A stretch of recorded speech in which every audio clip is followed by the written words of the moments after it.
Okay. Call it. Right. 3:02, I'm calling this meeting of the High Valley Sanitary District Ordinance, Public Relations and Newsletter and Web Page Committee to order. 3:02. All three members are here. Next order of business is selecting a committee chairman. Ideas? I would suggest he Would concur with him if he should agree to. Right here. Oh.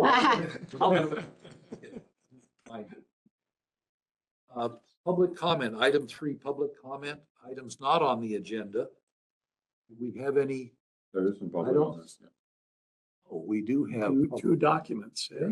We have 2 written public comments, but they are for item number 4. And due to their length, they won't be read verbatim out loud, but they will be attached to the minutes for the administrative record. But like I said, those are for item number 4. And number 5, sorry. when do we receive these comments? Okay, so we have, Like, Can I ask a question? They're actually date stamped. So March 2nd, and I believe the other one may have been March 2nd also. I'd have to double. Is it appropriate in a case like this, in the future committee meetings, if somebody gave us something like this, to forward it to the directors, so, committee members, so we can read it before the meeting? Is that appropriate or is that not appropriate? Yeah, I think that's fine. yeah, Yeah, we can definitely do that. One of them stated the 3rd and one of them stated the 2nd, so we haven't had them. Because obviously, we're not gonna have time to read it today. well, we can take a break after item 4 and read these 2 things about item 5. You said we do have people out there in television land. Is there anyone out there online who wishes to speak on an item not on the agenda? This is Rick. I was wondering, yeah, I have a hard time understanding my speaker. I apologize. But is this an appropriate time to speak about item number 5? Is that correct? No, sir. Should I wait? You should wait. Right now, we are talking about general public comment, which is any items not on the agenda, items of regular business that are the business of this committee, but are not on the agenda. Okay, thank you for clarifying. Certainly. Okay, seeing no other raised hands. Okay, good. Then we will move on to items for any consideration.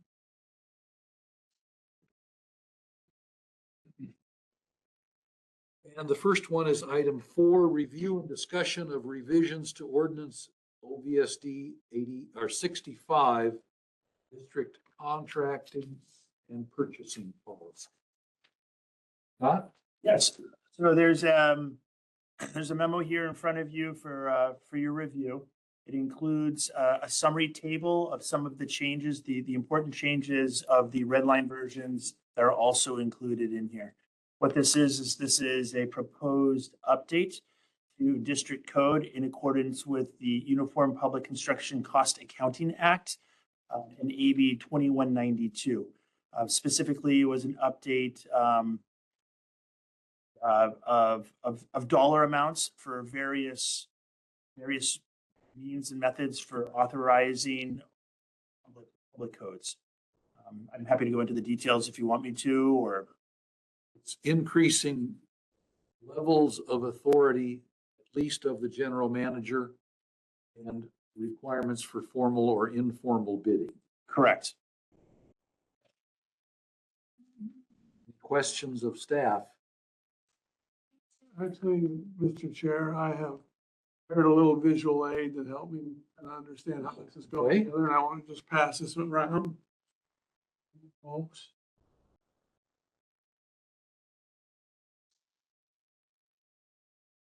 It's not computer generated, so I apologize for that. Enough copies. Oops, sorry. You guys can share.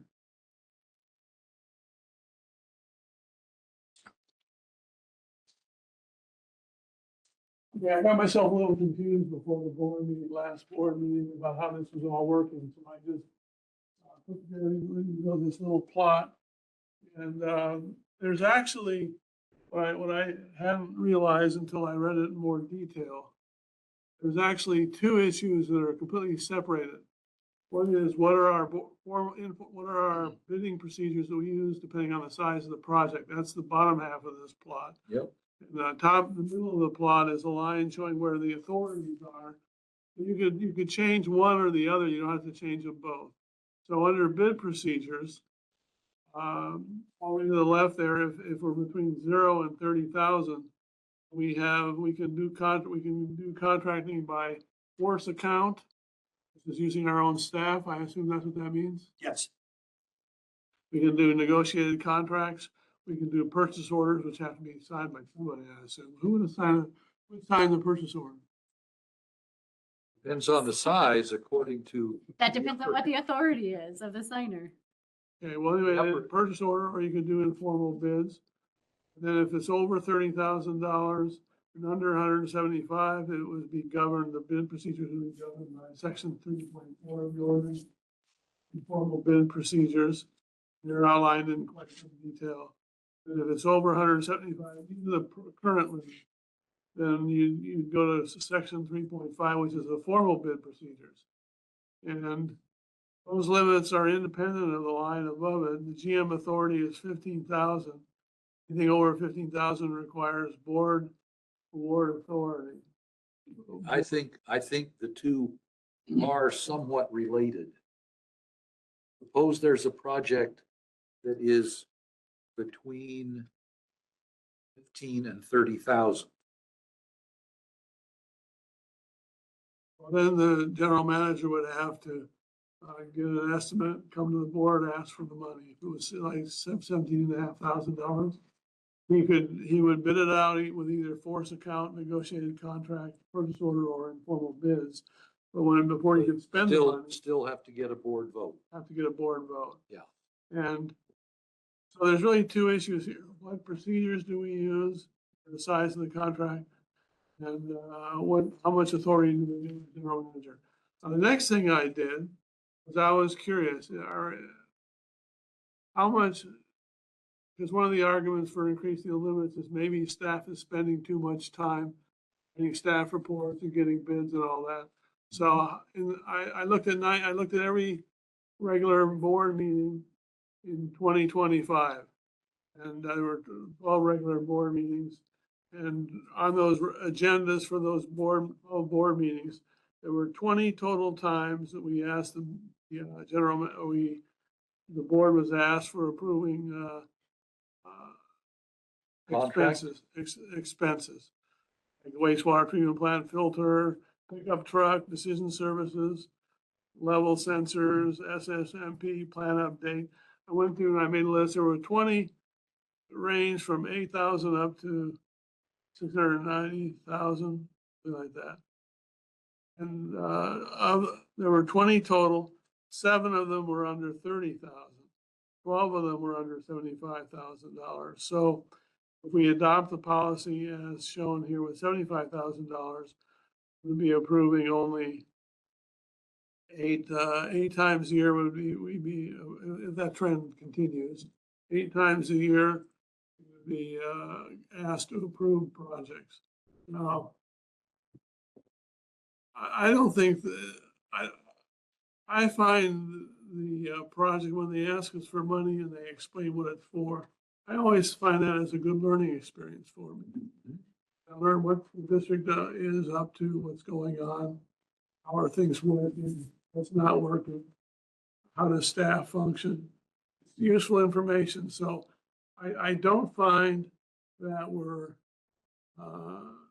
wasting a lot of time writing staff reports. And I mean, if it was six times a month we were asking for, and they had to write 6 staff reports, 6 votes, that would be excessive.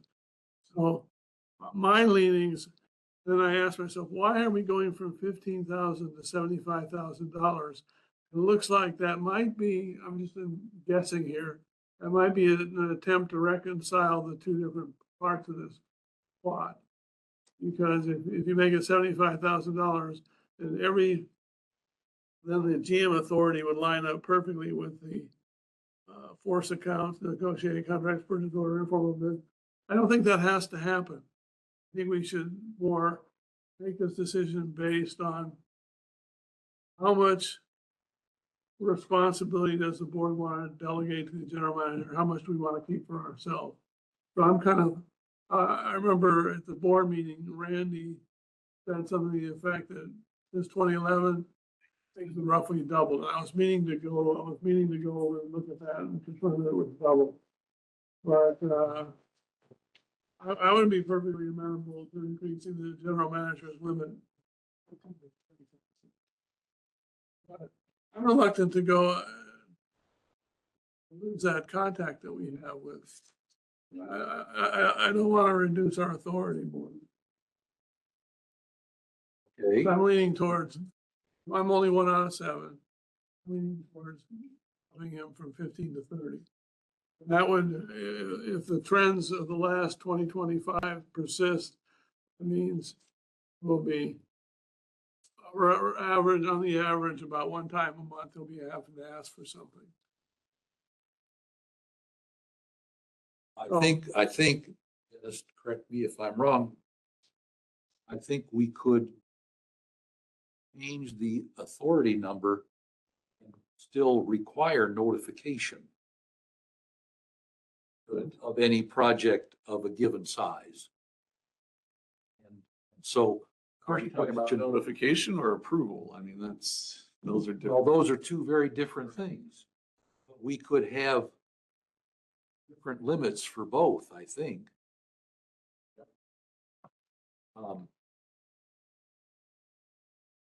Greetings.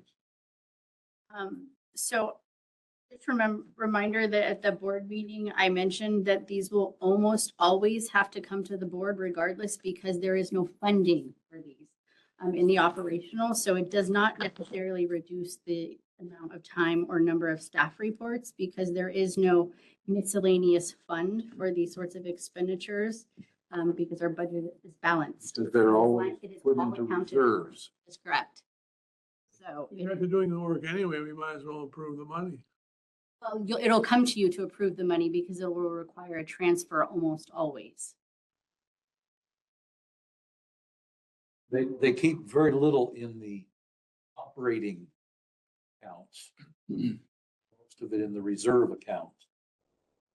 So I understand how you used to. even if he has the authority to sign a contract, still needs to get a vote here. We're voting The on- money. might as well vote on the whole thing. Well, that leaves us with another quandary that we discussed at the last meeting. And that is, what if he signs a contract and his signature says pending authority of moving money from a reserve fund? What does that do? If I were a contractor, I would say, I'm going to wait till I get the second yes before I lift the finger. You might as well approve them both at the same time.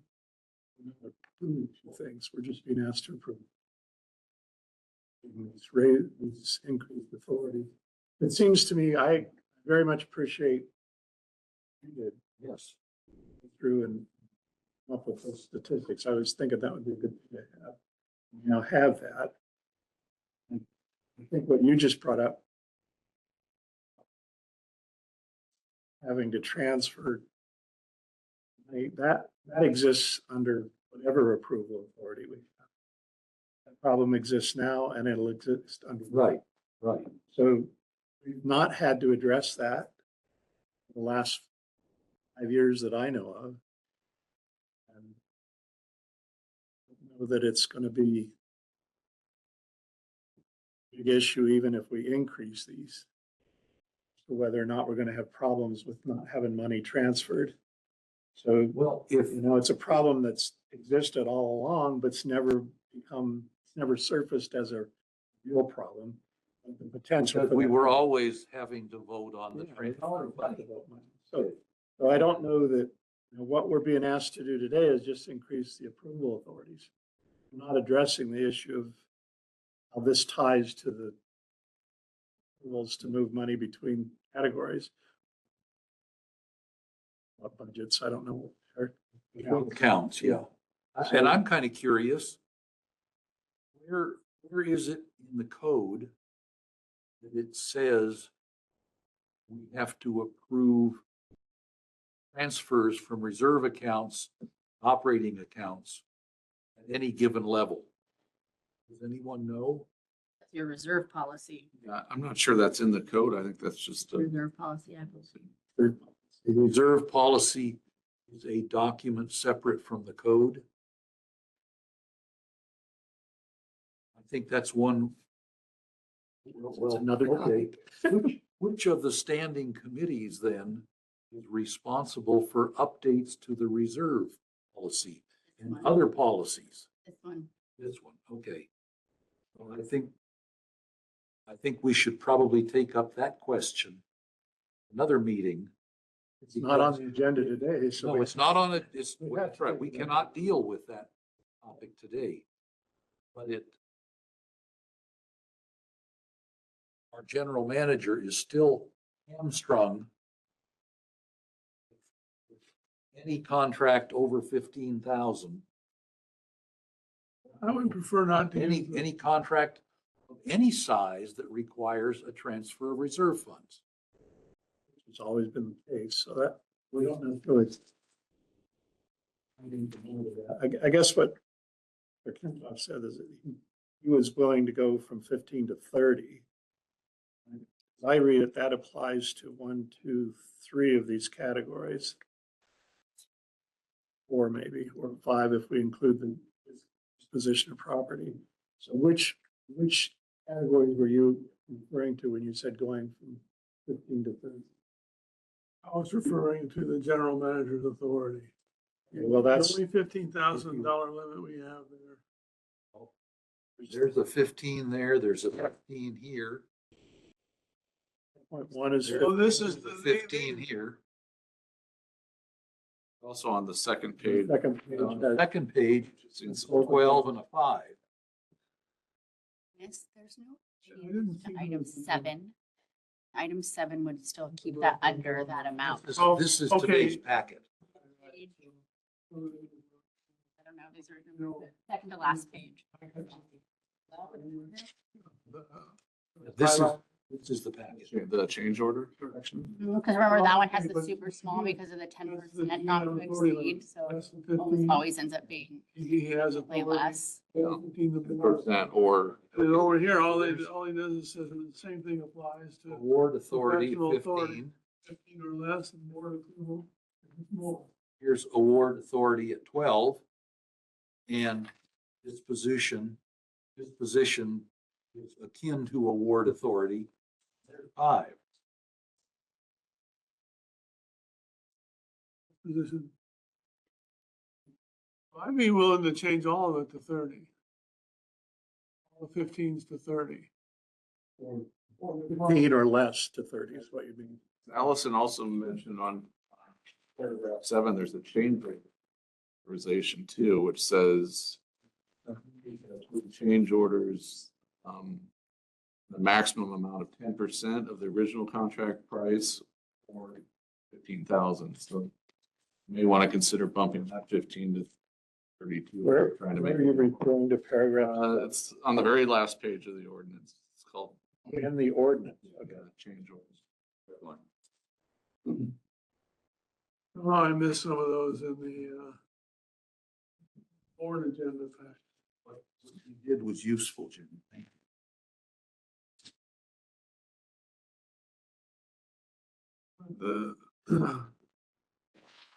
If we separate out the GM authority, we went from everywhere 15. We went Or from less. 15 or less to 30 or less. We would change the authorization from 15 or less to 30 or less. And there's some very specialized ones there about disposing of surplus property. And purchase of equipment, supplies, or services. It To also, me, it should all be should all be 30. Because, I mean, if we're trusting him with $30,000 of our cold hard cash, we should let him make a decision on that. I mean, And the same with change orders. the change orders. Do we want him to sign on his own authority? The trouble with change, Contract for 29,999, then a change order for 29,999, or does it work that way legal? It's 10% the contract amount, but not, no event more than whatever the number is, 30,000, 15,000. Cumulative. Right, We- right. So if you had a $30,000 contract, you would be capped at that. Scott, do you get many $15,000 plus change orders? Yeah, there's a, I mean, there's a, We had a couple. yeah, we had a just couple of one, One that was 75,000. like that, yeah. Yep, for that, heat. That would have come to you. When I was a federal contractor, there were rules that said you had a certain amount that you could go over the nominal contract limit. If you reached another limit with that authority, then you had to go back to the rules for the total amount, including the change order. So sign a contract for 25 and then sign a change order for 15, be a total of 40, which would seem to circumvent the $30,000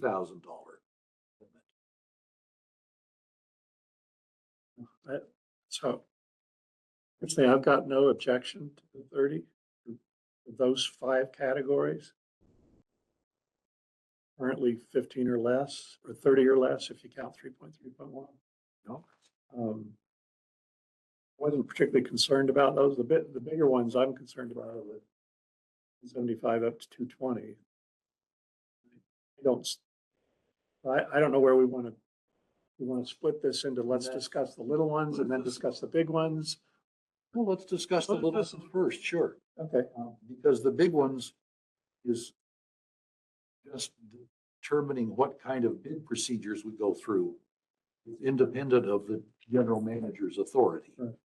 I think 3.3.1 has to do with, it talks about the forced account or negotiated contract as opposed to going through an informal procedure. So the statute did bump that up to 75. And I think he would still need to, I got your picture. I didn't get your, did you do a count of Who's got that? of the projects? He doesn't have the account, but it's in my handwriting and you'll have trouble. Got it, but he didn't publish it. Okay. How many of the 20 accounts or the 20 projects Less than 30. are less than 30? Noel, 7 of them were less than 30, 12 of them were less than 75. Out of 20. so going to 75, what we're doing is we're eliminating more than half of staff reports. We're reducing them to a request for transfer of money. In fact, that's right. I prefer, I prefer to have the disclosure of information, I think.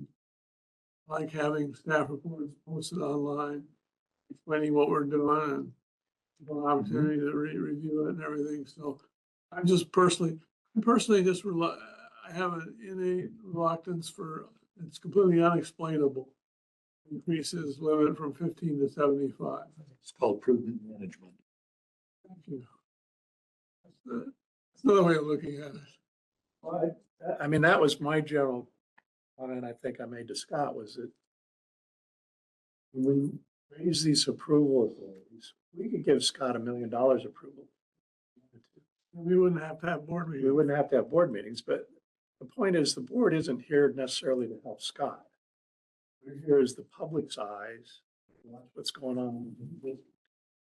Ensure that we feel what's going on in the district makes engineering sense, makes monetary sense, all those things. So By Given the getting news these explanations, we make sure the public is. Given the news lately of fraud and all that, you know, I don't think we have the potential that Minnesota does, but I think, you know, having a bit more fingers on what goes on, you know, it's just checking the polls or actually having to, you know, approve something. I think that's a good thing. So at what level does that become excessive, where Scott can't do his daily business? This is just prudent management. As you said, be prudent oversight, I guess is a better way to put it. And so, again, I don't have a big problem going from 15 to 30 on some of these, because I think that still gives us enough of a picture of what's going on, given that ultimately we have to move transfers. And Scott's aware that we would need to approve those transfers, so he's not going to do anything silly, I think, particularly with those low dollar amounts. When you start getting into the bigger dollar amounts, then I get a little more anxious about, you know, the possibility for that kind of thing. But, you know, 175 to 220, that's, you know, that's $45,000, which doesn't, in the scheme of things, doesn't seem like a lot, because it seems to me we've About got a bunch of 30%. little projects, and then we've got some really big projects, and we don't have a lot of $200,000 projects. I don't know if Jim did the statistics on that, but so Again, those are only referring to the bidding procedures. the bidding procedure. So- So that's, That's a whole different matter. That's just saying you could do an informal bidding procedure now at whatever the number is, 220 or it used to be 175. So that's just, that's keeping in line with the code changes. I don't have a problem doing what Jim suggests, the 30. I don't have a problem leaving these at 175 for the others. That's just kind of where I sit now. Scott, could you kind of summarize for us in a nutshell? Because there is a reason to talk about the 175 low. That is when you're doing the full-blown public bid process, the formal bid process in accordance with the law as described in section 3.5 of the code. You're going through, probably drives your cost up a little bit. Because you're forcing people to be very, very formal and assume more, they end up assuming more of the risk and you see higher costs. But that's also 300-page packets instead of 200-page packets. exactly. And whereas informal bidding process can be a lot more efficient. On the other hand, having the formal bid process prevents a lot of fraud and other stuff. I mean, there's a reason we do it, that public agencies do work that way. Sure. It protects the public money. So I wanted to ask you, Scott, how important is it? I actually don't mind going from 175 to 220. And, what's your experience been in increased costs of between 3.5 and 3.4? Do you have any kind of sense for that? No, I don't know. I don't know that there's necessarily an increased cost per se. I think the part that perhaps slows it down is the fact that you have to have it out for so many days for the bidders, for open bidders to look at. That slows it down. I think it also may be an issue is if there is it's more than a back of a napkin design, but if there's kind of a precise design and there's 3, 4, 5 contractors who understand that. When you go out to the formal bidding process, you're inviting the whole world to that bid, and you then leave yourself open for perhaps a contractor that is you have to, because anyone can bid on it, you have to tighten up and make your bids really bulletproof, because if you don't, someone will bid on it and then they'll claim change orders on the backside. So you have to circumvent all of that litigiousness from a kind of a contractor that may not be forthright in doing the construction. And you really have to address the fact that you're trying to create a bid to really nail someone to what gets done. So I think procedure prevents that. Correct. The formal bid procedure prevents that, whereas on an informal bid, you can go out and say, listen, there's 4 or 5 contractors that I know that have done good work, that they can do this. They're reputable contractors. We have an informal bid process. Would you be interested in moving forward and giving us a bid on that? Is the level of detail that you get in the bid different? I realize the certifications and all that may be more voluminous in the formal bid procedure. But can you make an equally informed decision today on $150,000 project versus a $200,000 project? You get a different level of information from contractors in the formal bid procedure. It's tough to say. It's been my experience that a reputable contractor is going to give you all the information that you are going to need, no matter what. It's Formal or informal. or more, yeah. And then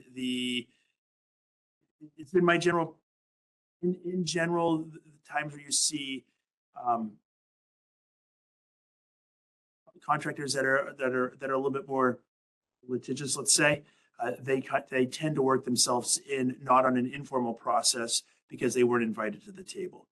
The contractors that have a long established Out by the formal process. That would argue in favor of keeping the dividing line between formal lower. Yeah. Is 220 the maximum allowed by the law? We could go from 175 to 200. That would be less than You 220. can always go less. I'd be okay to just, he said, 200 to give us some inflation. That's what. You guys want to stick with 175? I'm happy to support. I would be happy with either. We didn't finish the top half of your picture. We're gonna come back to it. Hey, All right, go ahead. We could just haven't pass heard it. from you yet, Steve. I want to hear Uh, your views. I think that 15K is too low. I think 30 may be too low. Can't buy a truck for 30,000. The district can't buy, But I would buy a used one. yes, the district can't buy a replacement truck any sort for $30,000. Just not there anymore. That would deprive us of the right to ask about the holder. Well, but in your example, we have a replacement policy, don't we? On how we go about replacing vehicles, the timing and all that sort of thing. So we've got those sorts of things covered, you know, by other policies. I mean, we can always pick out a certain item that may or may not be above the amount, but you know, it's more, in my mind, it's more of a general philosophical. Would you rather have more control or less? What level of control do you really think you need versus what practical, where you're not really worried about losing control? Again, I don't think the 30,000 would be an issue.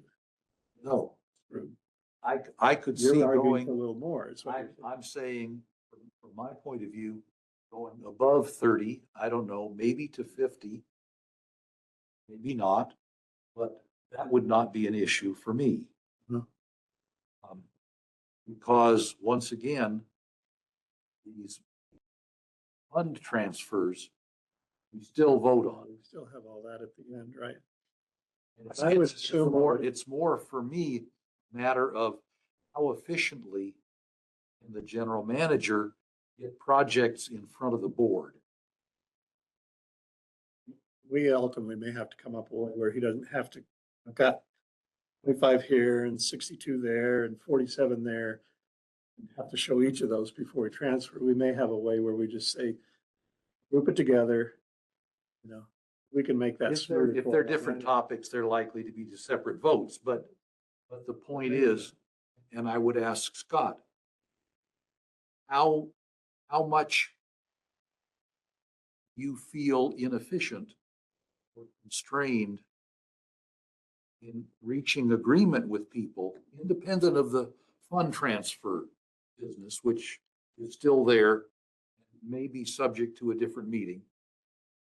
that your $15,000 number, how constraining is that on you? Oh, I don't know the exact number, but I would guess, 7 or 8 out of 10 projects have to come to the board. I mean, the vast majority, $15,000 doesn't buy you anything at this point. Right. And so, yeah, so just as an Does 30 example, buy you anything? it buys you a little bit, yes. I mean, so I had a concept that I was kicking around the other day, which was doing some monitoring events, and $7,000 buys you 1 day of labor and a letter report on the backside. That's about what you're getting at. So 15 grand is, 2 days of labor and two letter reports. That's what you're getting for 15 grand nowadays. It's important, 50, considerable. I think I'd be happier with 50 than with 30. That would Okay. apply to which sections now? That applies to the general manager's authority versus board award authority. Which section? 3.2.1, 3.2.2, 3.3.1? Okay, let's go through it then. Just which ones are we going to apply that? 1, I would say 50. 3.2, 50. Board authority, that changes, 3.2.2. One, How do we still go from 15 to 50? That's what I would do. 3.1. That's method of, This again is avoiding the informal or formal bidding process and allowing you to force account, Just have just award it. employees do it themselves, things like that. And my thought is, if we're going to give the general manager authority up to 50,000, shouldn't that match force account, negotiated contract, et cetera? I would move the 30 to 50. Yeah, that's fine with me. Agreed. me too. 4.1, 4.1, authority for purchase of equipment. no, authority for professional services. Excuse me. A check is a check. I would make that 50 as well. I would agree. And 5.1.1, I would say that should be 50. And his authority, To buy stuff. if it's to buy services and products, Keep us running, yeah. I would change 5.1.1 50. And disposition of property, What number out, Scott? what are we talking about there? What We're talking, property are we disposing of? it would be, so I think that there may be a law on that, and I don't know. But we're talking about surplus goods. You have, Not trading in one vehicle when you buy another, Yes. or is that? I think that would probably constitute it. I think you're looking at that. I think you're looking at, I'm just trying to think the things we have laying around. Selling an old tractor, getting rid of, and frankly, I would not be opposed, personally, I would not be opposed to having that stay low, because frankly, I don't want to have the concept that I gave away surplus material. So I don't. Sound like insider. Yeah, I think I'm okay with that one. The surplus material coming out and having a very explicit list that comes to the board, and the board defines what's surplus, and having that go out to the public. Because I mean, we're talking about getting rid of old tanks or equipment. As a real example, we, in my opinion, gave away that truck, 30,000. We bought the new one for 900 and some odd thousand. So that's one that would fall under this. It was 50. Did we declare it surplus or did we trade it in? No, we traded it in that case. We traded it in. This is 5,000 is still the statutory limit, right? I think is that the value earmark still, I think? I think it's 5,000. I think it is too. But I think that's- Leave that one alone. So Okay. that one's a law that we need to abide by. Okay. All right, so let's, Okay.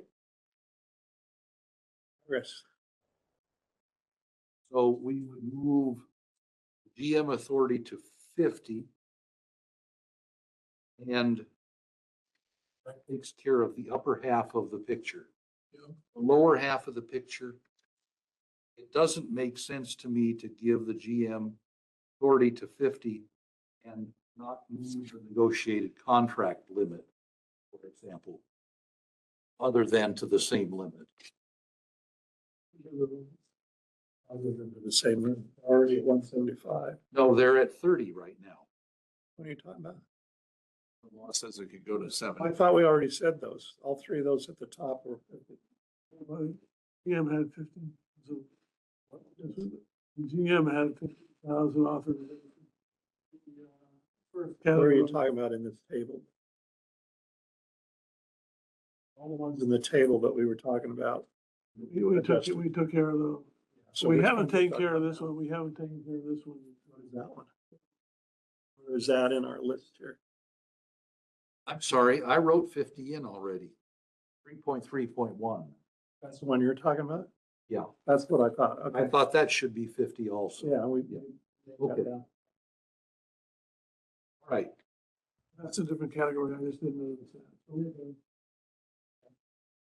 Well, should we make a motion and vote on at least those four or five, whatever they are? Or We're leaving one the same. five provisions we're talking about changing. Okay. We haven't Then done the can 170. come back to the others, right? Then we can come back to the other. Is it all right if we vote on those that we agreed on? Come back to the others in a separate vote? We don't need to Or do actually we have vote, to- do we? We just agree. You're just going to provide. The board, we don't have, It's it's a recommendation. It's a sense of the committee. That's- We recommend those to the. Yeah. Take some notes as to what you guys have. Okay. come up with. So the recommendation from this committee is that 3.2.1, 3.2.2, 3.3.1, 4.1, and 5.1.1 all move to 50,000. Further recommendation of this committee is 6.4 stays at 5,000. Okay. Getting there. One last one to go. And we've got these others, and you, We still have. proposals 220, they're at 175 now, so We have I like Robert. 3.32, 3.3, 3.3, 3.4, 3.5, 3.4. I like nice round numbers. 75 to 200. It seems reasonable to me. We're gonna get to the next item on the agenda. I'm thinking back 5 years. What's happened in 5 years? The price of almost everything has gone up between 50 and 100%. Yeah. it's funny, I keep making the same amount of money. I don't understand. Yeah. Not sure who's getting all those inflationary dollars. Not mine. So of those, informal procedure, formal bidding procedure, and 4/5 vote by the board did award approval. Move all those 175s to 200. I'm not opposed to that. I'm good with that too. So we will recommend to the board that 3.3.3, 3.4.5, 3.5, 4.1 all go to 200, and 3.3.2, 3.4. Not 4.1, that's the GM. Not 4.1, I'm sorry. Restate. 3.3.2, 3.3.3, 3.4, 3.4.5, and 3.5, change 175 to 200.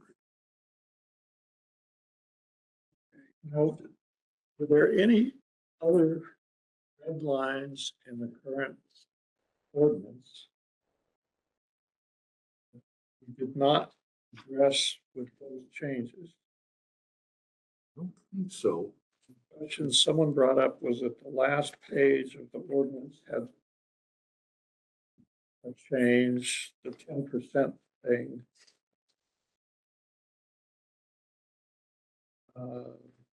Page 13, number. Maybe there isn't one. Number 7. It's item, yeah, paragraph 7, change orders. The restate.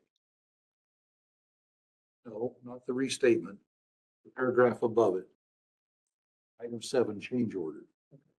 There's no change in this item There was no recommended change for that. to that paragraph. Okay, that's what I wanted. And Okay, my experience as a federal contractor is my contracting officers rarely had more than 10% discretion. Change order. that's all my wife gives me. There was one other thing I saw in 3.4.5.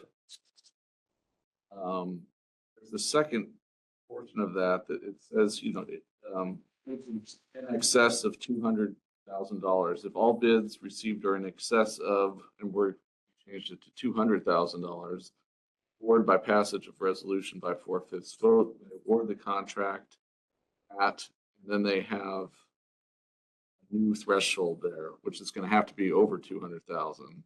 The whole number there is left over 192,500. Current statute changes that to 235, but you can make it a little bit lower. The recommendation, yes. So if everything came in over 200, we're permitting you to award it. What's the logic behind that 4/5? It seems awful odd. I know. That's right out of the code. I don't know. We're saying though that 3.4.5 is going to change, be consistent with 200. Right. So do we need to explicitly edit this paragraph? Yeah, so that 192,500 number needs to be bumped up above 200.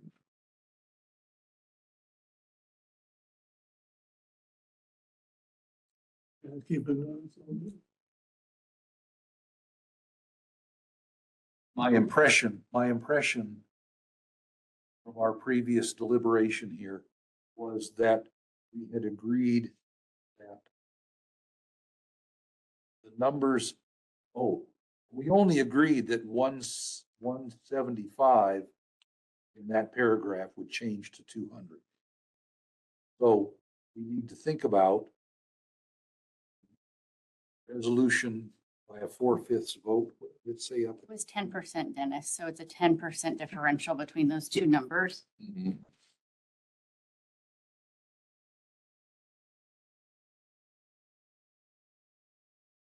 If you made it 200, then theoretically would be 20 number. From, We bump it to 220 to keep it. you think of that. I'm just puzzled by the whole section 3.4.5, and I was puzzled when I read it. Put it out of my mind, but That says if we can approve whatever we want to approve as a board with a majority vote. Now all of a sudden we have one category. where all the bids were, They all came in over 200. So you're doing an informal procedure for projects 200 or less, but all Okay, so that's it. of the bids came in over, so you can still award it, but it's got to be 4/5 vote and it's got to be capped at. 4/5 means 6 out of 7. Oh, I see. Okay, I see now. Yeah, I would think it would make sense. I make it to the same put that- $200,000 Put number. that 10% in there and say, instead of 235, say 220. There we go. We'll put, But now I'm really confused. I agree with what you just said.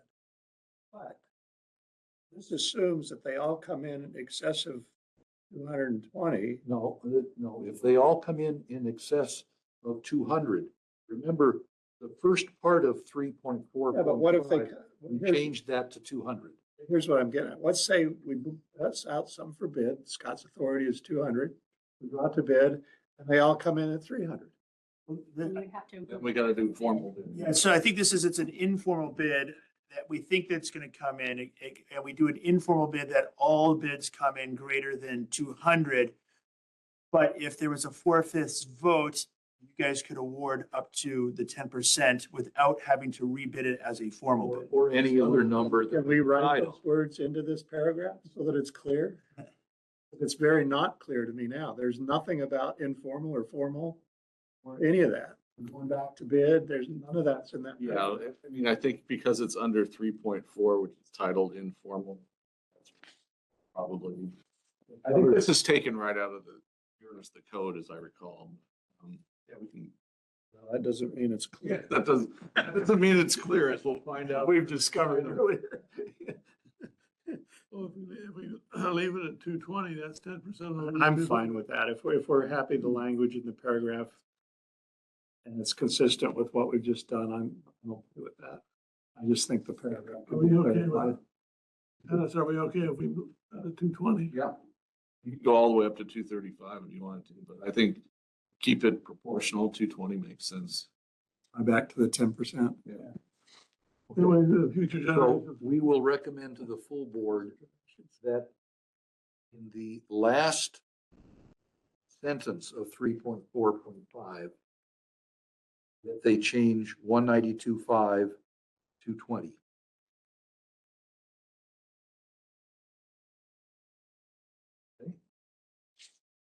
Otherwise, it goes back to formal.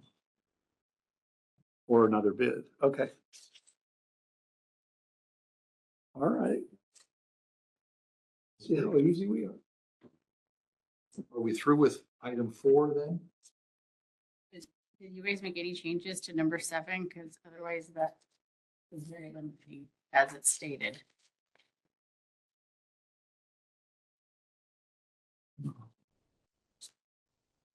That's the one that ends up proportionally like a couple $1,000 because of the 10%.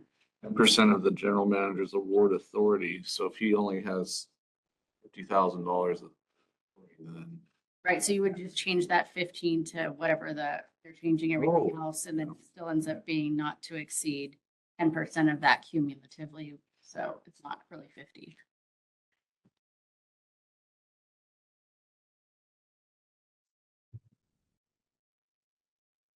Okay, we've given him 50,000 on his signature.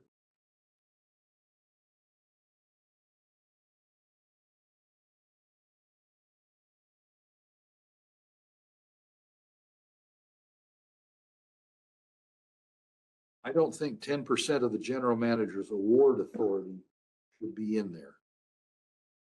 I think it should be 10% of the original purchase price or the contracted dollar. because 10% of the award authority caps him at 5,000 on 5,000. the change order. Which is way less than it might otherwise be. Do we want a not to exceed amount in there? Because remember, we award like $8 million contracts, so. Yeah, so this is, this is not to, what it says right now, not to exceed 10% of his general award authority, which is 50,000. So not to exceed 5,000 unless we modify that. Maybe we'll just take one out. Or we could just change 1 to remove the 10%. Have it in there if there's not a number stated. You could just go with 10% of the contract amount not to exceed Out altogether and leave. 50,000, something like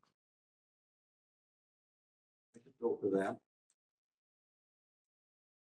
That makes, It makes more sense to me. yeah, I think so too.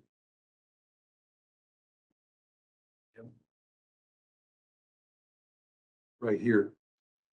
This item 1.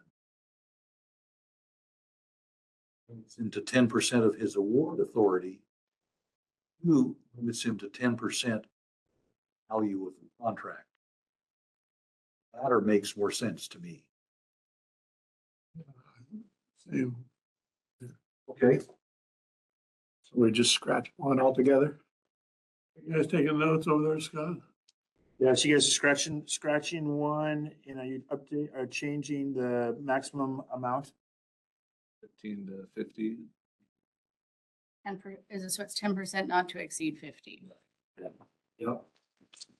So in item 7, line 5, we would strike after the word either.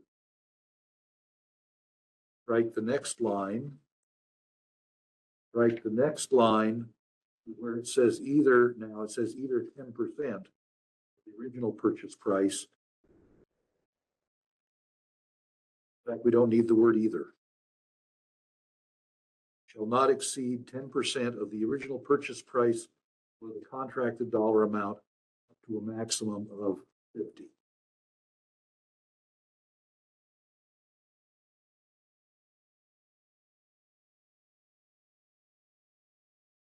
That work for everybody?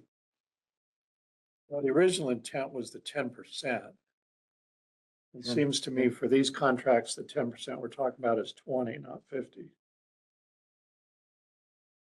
Because we've given them. If we leave it, 100,000 there, so 10% would be 20. we've given him 50 on his signature. Above 50, it requires a board vote. Board award authority starts 50K.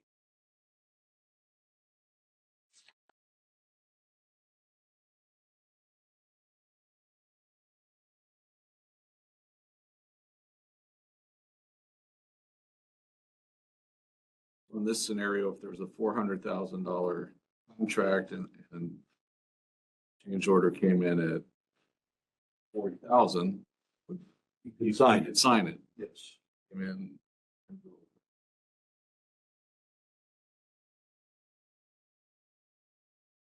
If it came in at 42, I couldn't because it would exceed the 10%. So do you want to just leave it as a flat 10% of the original and leave out the 50 altogether? What if it's a $10,000 contract? The change order is $1,000. We're gonna let them sign that one out. Oh, I see what you're saying. If it's a very small. $1 project, small project. It's a $10,000 project. Change order $2,000. We let them sign that one. Yeah, we were both thinking of the high side, but you could have a very small contract that went over by 12%. He wouldn't be able to sign it. So we need to give him a dollar amount, which is what you were saying, make it 50. Well, the wording right now still limits it to 10%. Yeah. With a max of 50. you could eliminate the 10% entirely. So That would give him a $10,000 contract with a $50,000 change order. Well, you could- Yeah. Cool. Way to scam. Sounds like a bad idea. No, I'm glad you brought that up.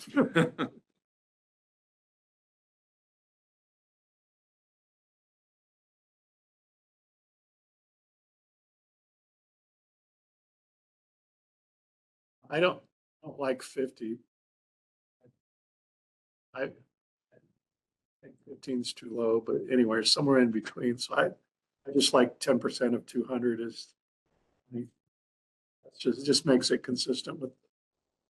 I do 20. So I'm just saying, if we've given him authority up to 200, he can do 10% up to 20. That's my logic. And if a contract has run more than 10% over, you might want to We just look have at to it hear anyway. about it. Yeah, we just have to hear about it. Sometimes those things go over and there's not a thing you can do about it. You know, it's just, you're stuck with it Agreed. because it's after the fact. It's not like a lot of times, you know, they just stop and say, we're going to go over. They just keep going. So, Then the fight is about, do they get paid or not? well, it's, yeah, that, well, you know, they'll always claim you changed something. I mean, you could end up in a big legal battle. Todd, do you have any proposal for this? $1,000 limit, any thoughts? On the spot here. Yeah, I see both the predicaments. I'm of the opinion that like, I do agree with, Director Martinson that, you know, if it's over 10%, it probably needs to be coming to the board for a discussion because something is not as expected, whether the scope was different than people thought or circumstances have changed. Yeah, right. And so I think there is some prudence in having that 10% in there. Like one on the flip side is if it's a $4,000 project and someone says, hey, listen, for an extra $1,000, we can really knock this thing out of the park. That doesn't seem prudent to have to wait for another board meeting for an extra $1,000. So How about if we changed it to say 10% of the original purchase price or contracted dollar amount, or 20,000, whichever is less? Okay with that. That would give you your 20,000 limit, and it would preserve what is to me a sensible 10% limit. Maybe or which one is? Instead of Oh, 15, whichever is greater. I mean, the 50 right now would be the cap. If there's a really high ticket item, 50 or 20 or 10% be way over. whatever we make it, yeah. I'd just leave the language the same, just make it 20 instead of 15. But then it says one or the other. And I think you need to say whichever is greater, whichever is less.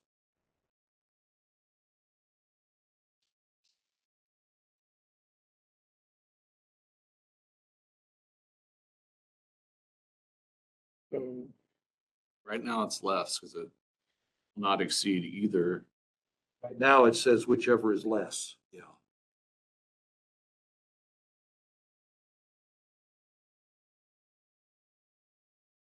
Have the small dilemma, small project dilemma.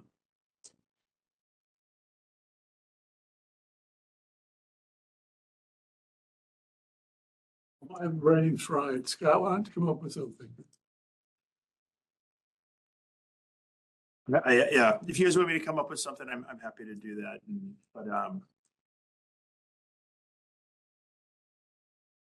We could take the 10% out and just put a 1K limit in there.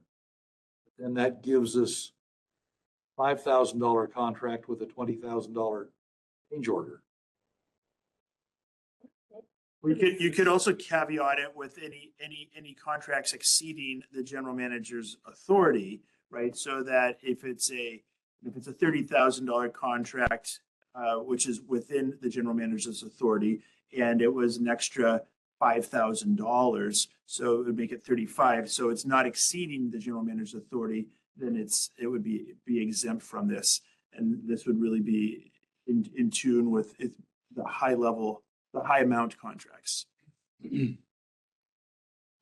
that would be up to a maximum amount of the general manager's authority rather than a dollar figure. But it's already established at 10% or 50,000. So I think that's what we had before, not to exceed 50,000, which was marked for the maximum.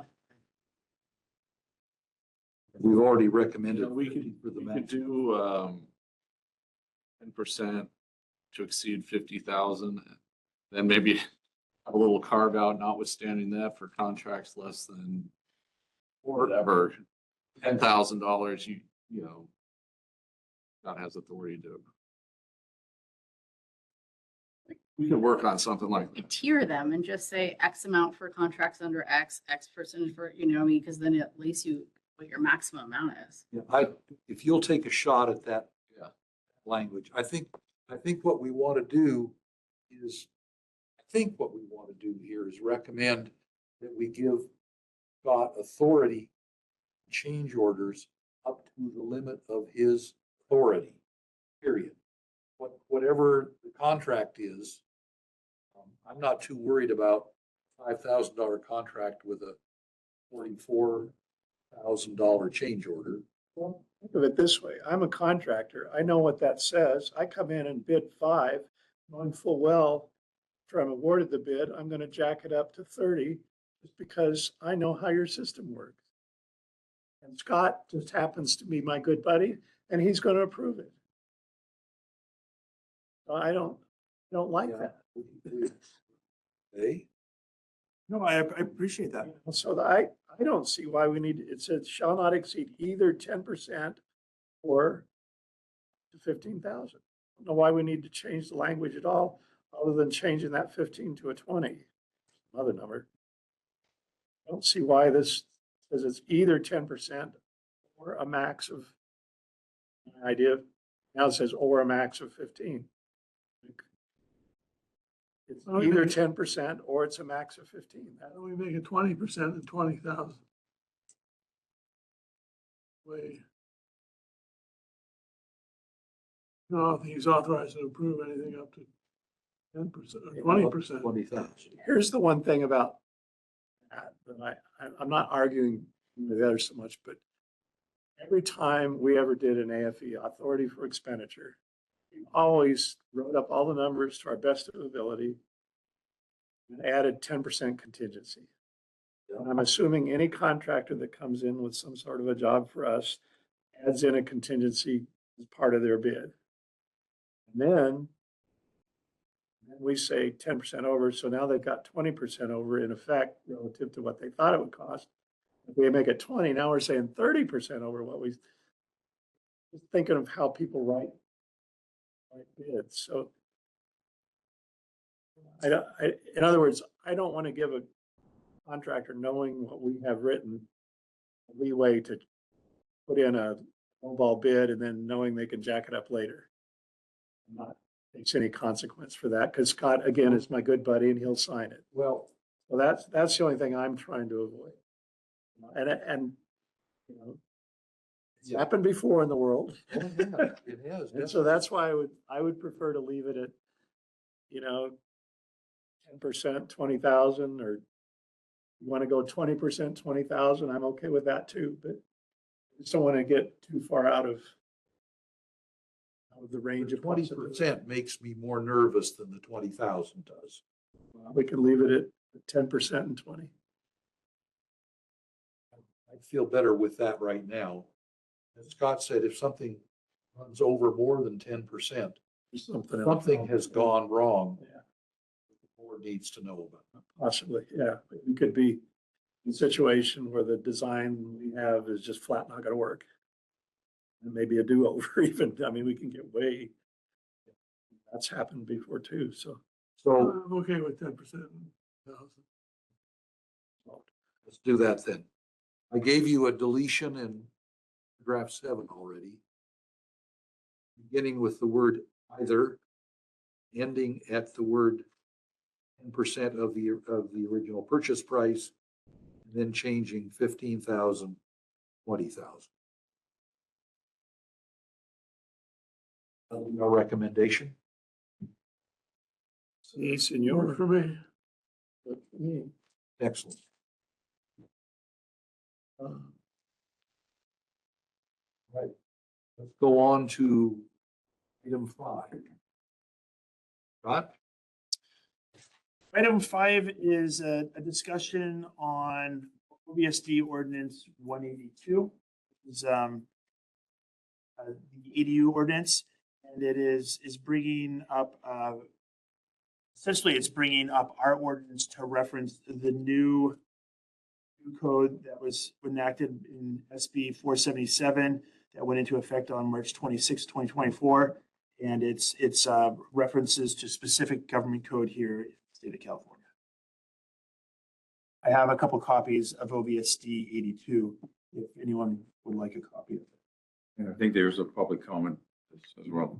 I'd just like to add that to clarify right from the beginning that although there's new ADU code sections, substantively, they're the same. They haven't changed. They've just reshuffled and renumbered statutes to try to make them more readable. Whether they succeeded is your own opinion on that, but 66324 became 66. one became 11.5B. the substantive language stayed exactly the same, so that's, I just want to make sure everyone was on the same page that this isn't a rule change that we're trying to. And I have a question about that because it takes me back 5 years to the last time we dealt with 82. Or when we passed, I think when we passed 82, it was because the law had changed about new versus conversion. And we agreed that that the code was incorrect at that time. Our code was incorrect at that time. And voted to make that change to our code retroactive about 2 years, maybe 3, depended on when the changes to the state code were made. And the district wound up writing about $100,000 refund checks because of that change with the people that had done ADU stuff in that interim.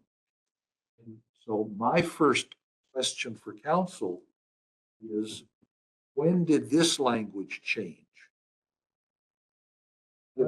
Hasn't. Are there any changes highlighted on this? There are no changes highlighted. See, here's, as I understand it, Dennis actually wrote this, so I'm gonna quote Dennis, but when we wrote our ADU to be compliant, we refunded because of And it. it made a difference between conversions and new builds. At that time, code 65852.2 F5 was in effect. And then in 2024, I think early in 2024, that code was in effect transcribed directly, unchanged, into 66324, which was then transcribed directly, unchanged, into 66311.5 in 2025.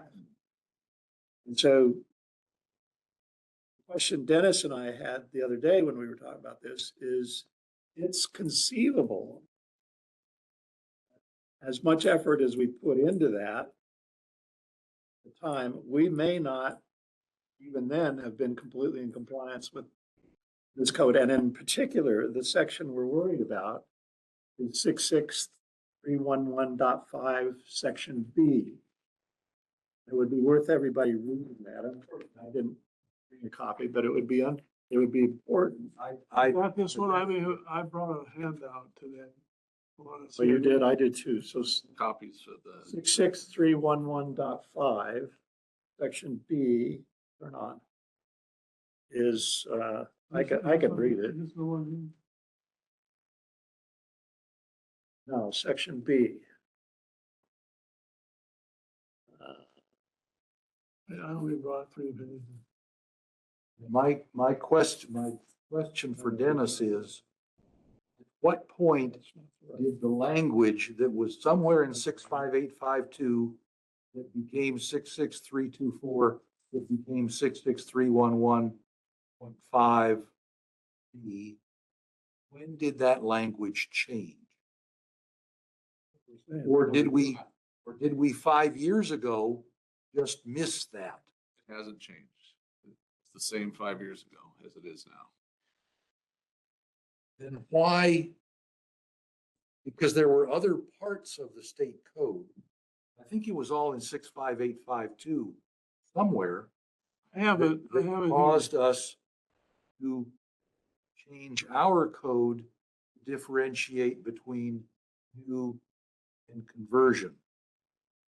Maybe 65852.2 changed prior ADU laws. I have it here. I have the 65852.2. And I have the relevant, I brought this as a handout. A couple things I wanted to talk about with the group. How's the appropriate time? Well, we don't want to get into deliberation, but we're asking questions of staff, which includes Dennis. That's the part of the meeting that we're in. When we finish that, then we'll have public comment. And then when public comment is over, we will discuss and deliberate. But if there is a question, like my question was, when did that language change? Right, so that Dennis is saying, it hasn't changed since OVS 82 was adopted. So maybe at that point, the law had changed a bit, but at the time we adopted OVSD 82, the law has remained exactly the same. language that said, Here's the language. that in effect, no ADU except one built new with a new house, new primary residence, has a charge. There was one other, Conversion or new build doesn't matter. there was one other exception, but right. Yeah. So the language is an accessory dwelling unit. Discussion of conversion, new, created. I know what the new language is. So, well, this was the one back then too. Wondering how old it is. Shall not be considered by a local agency, special district, or water corporation to be a new residential use for purposes of calculating connection fees or capacity charges.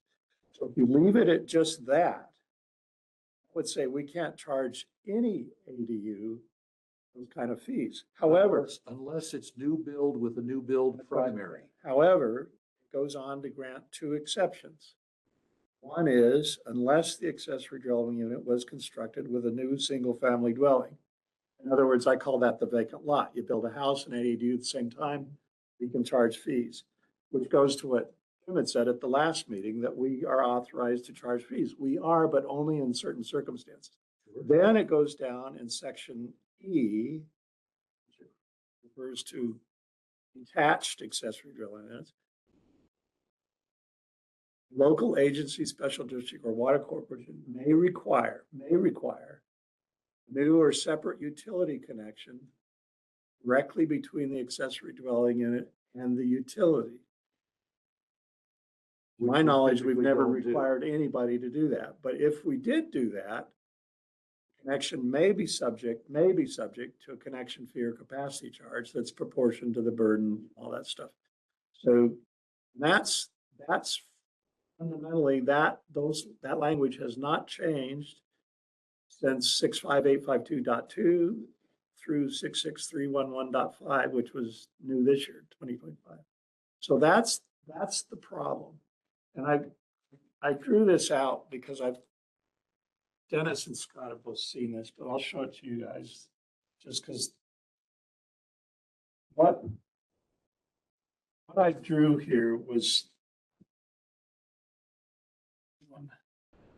kind of the four cases. If you look at it, case one, there's a primary and an ADU. In this case, it's attached, right? It's right next to the primary. But there's one line out to the OVSD. There's no new line built from the ADU. They're just tying into the, attached plumbing.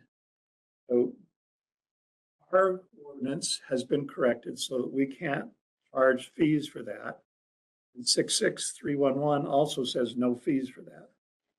Case two, the primary unit and an attached ADU.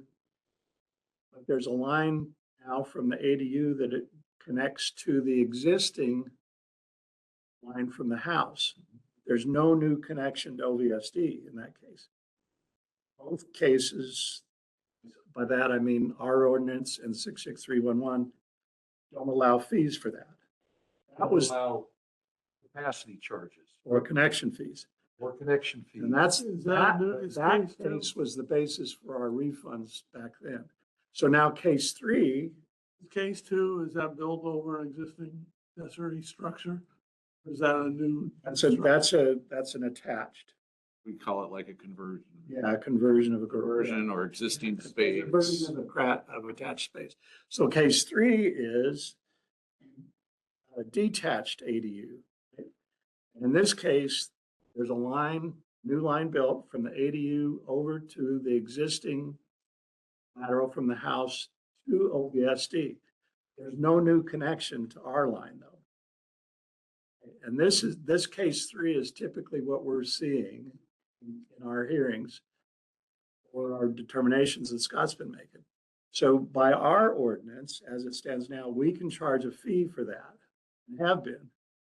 By 66311, we cannot. So then the fourth case is at least as I read it, Dennis may disagree, but in case 4, you have, this is the vacant lot case where you have oh, no, it's not the vacant lot. This is a case where you have detached ADU, but The separate connection. we required a separate connection for whatever reason. Now, the code is silent on what rationale you can use for requiring a connection, a new and separate connection. Silent on that, but if you do, then you can charge a fee both by our ordinance and 66311.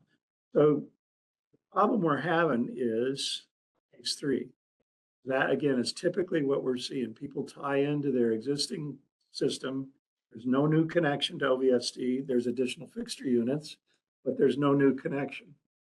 And so, as I read it, 66311 precludes us from charging for that type of a connection. Unless you can see if those. Can I respond to that? Paul and I read this. We're not supposed to be deliberating the case right now. We're Yes. asking questions of staff. Okay, he just made a discussion presenting his case on, and I wanna be against his, I disagree with his interpretation of the wording. And when do I do that? When we deliberate. Okay, well, let me know when we deliver. When the time is right. The reason that I asked my question about what's the provenance of that language, it was 65852.21 or 22 or somewhere in there became 66324.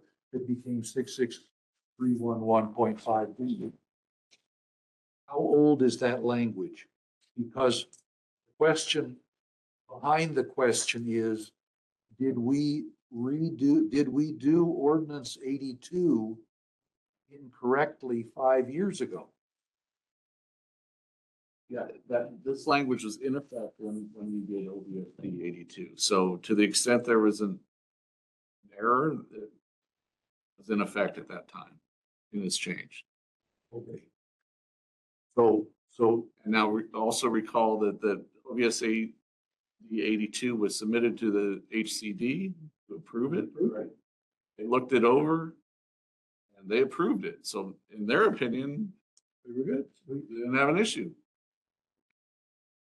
And That's really curious to me that was the case, and I know it's to be true.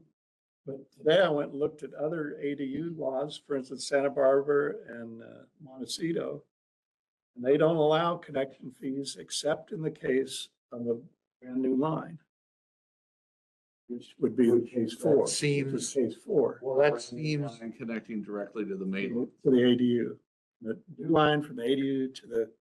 So that And they seems enacted that in compliant with 2020. 66324, 66311, whatever. Language is not a model of clarity though either. I mean, you wish it was more explicit.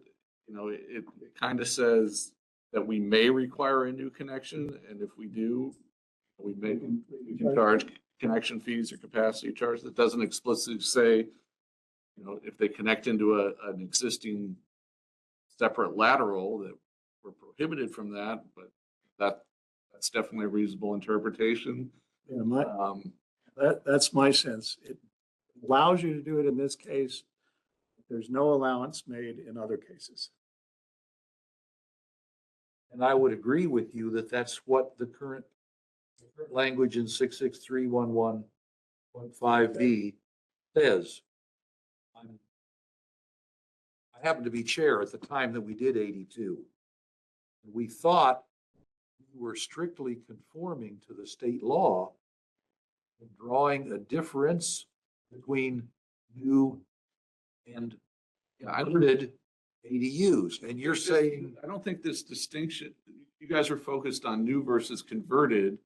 I don't think the distinction between new direct connect and new tying into an existing lateral was ever raised, and No. I'm not sure it's We never raised that. by other districts or certainly hasn't been raised by courts or anything like that. The So difference that we thought we saw at that time was difference between conversion, new build, and it didn't matter where the connection went. because And so we the did burden on 80 the system is the same. to be congruent with state law as we understood it. And what you're saying now is that this prohibition was in there all that time. And we didn't see it. HCD didn't see it because they approved our ordinance. Language that's in there all the time. You want, if you know, again, it could be read maybe a little loosely. But that language was in there all the time, so. 66311.5B is unambiguous as far as I'm concerned. Right. But we're talking about subsection E, which is the exception with gun charge, capacity charges. Only if you've required a new separate one. So the question is, what is a new separate connection directly to utility? Does that include a connection to a private lateral that only included connection to a main line? Would the legislature really want to encourage the district to have people connect to the main line in order to recoup some of these costs as opposed to engineering wise, more efficient solution to tap into an existing lateral? Tapping into an existing lateral, that existing lateral is not part of the system. That is a private lateral by our code. Unlike electricity or water, or gas, where there's a meter, we have no meter on private laterals. So we have said that the parcel owner is responsible right up to and including the connection to our main line, period. That's theirs. That's their part of the system. You said that for case one and case two. We're still charging for case three, but if you look at the physical layout of those pipes, they're no different between case two and case three. One's internal to the house maybe, and the other one's And that's external to the house. what we distinguished on, But separate versus I attached. didn't see that in 82. I'm convinced you guys are misreading the law. Will I get a chance to speak at some point? Yes. Yeah, so go ahead. I made a little. Make sure you're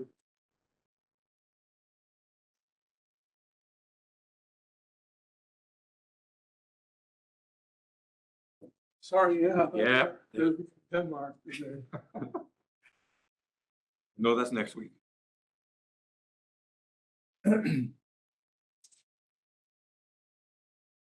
All right. Share with me. I don't. Well, can you make sure that I get a copy of your handout? Yeah, Bill's got one there.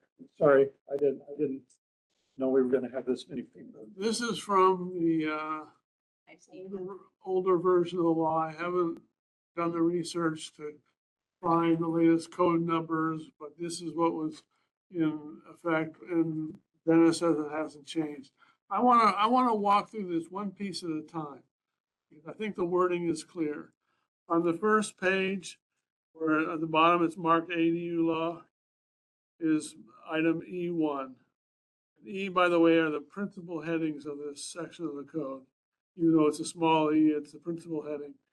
And E places limits on what we can do. And let's go to the next page. Limits on section E are given by item A here. It says one accessory dwelling unit and one junior accessory dwelling unit per lot. The proposed or existing single-family dwelling, if all of the following apply. Accessory dwelling unit or junior dwelling unit is within the proposed space of a single-family dwelling or existing space of a single-family dwelling or accessory structure. It may include an expansion of not more than 150 square feet. This is the underlying point of the same physical dimension. So with this section, with this item A, and then there's other items under item A that are further limiting it, but that don't really affect us here. So what item A is doing, item A is limiting the application of subsection E1. And it's basically what we're calling an ADU conversion, because it's within the proposed space of an existing family dwelling or accessory structure. I'll come back to accessory structure. Notice that the word conversion does not included in item A, conversion or converting. You go to the next page, it's marked on the top, connections and feed. This is section F5. F5, so it says, for an accessory dwelling unit that is not described in subparagraph A of paragraph 1, that's the one that we just saw on the previous pages, which is the built on the footprint of an existing structure or is equal to a conversion. It says, if it's not described in subparagraph A, that would be a standalone ADU. It says, a special district may require A a new built standalone. Yeah. Not a conversion. not a conversion. Or it's a conversion that exceeds 150 square feet. If you do a conversion, if you do an add-on to your house and you add 500 square feet to the house, once you exceed 150 square feet, then you're covered by this item F5. And it says here, a special district, and I'm going to the squiggly underlined lines. A special district may require a new or separate utility connection. May require either a new or separate. What the wording of this seems to infer is that there's either new connections or there's old connections. There's separate connections, there's combined connections. There are at least 4 different types of connections. And it says you may require a new or separate connection, but there are 4 different types of connections that would possibly exist. And that probably is covered by Lowell's figure. And the next sentence, sentence number 2, says, consistent with section 66013. What is section 66013? It's a section that talks about the California code that talks about reasonable, you must have cost of providing service must be reasonable.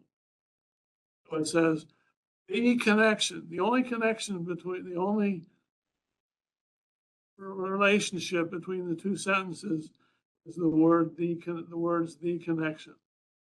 The next sentence is consistent with the section 66013. Any connection may be subject to a connection fee or capacity charge. It doesn't say what kind of connection. It doesn't say only a separate connection. It doesn't say it must be a new connection. It says the connection.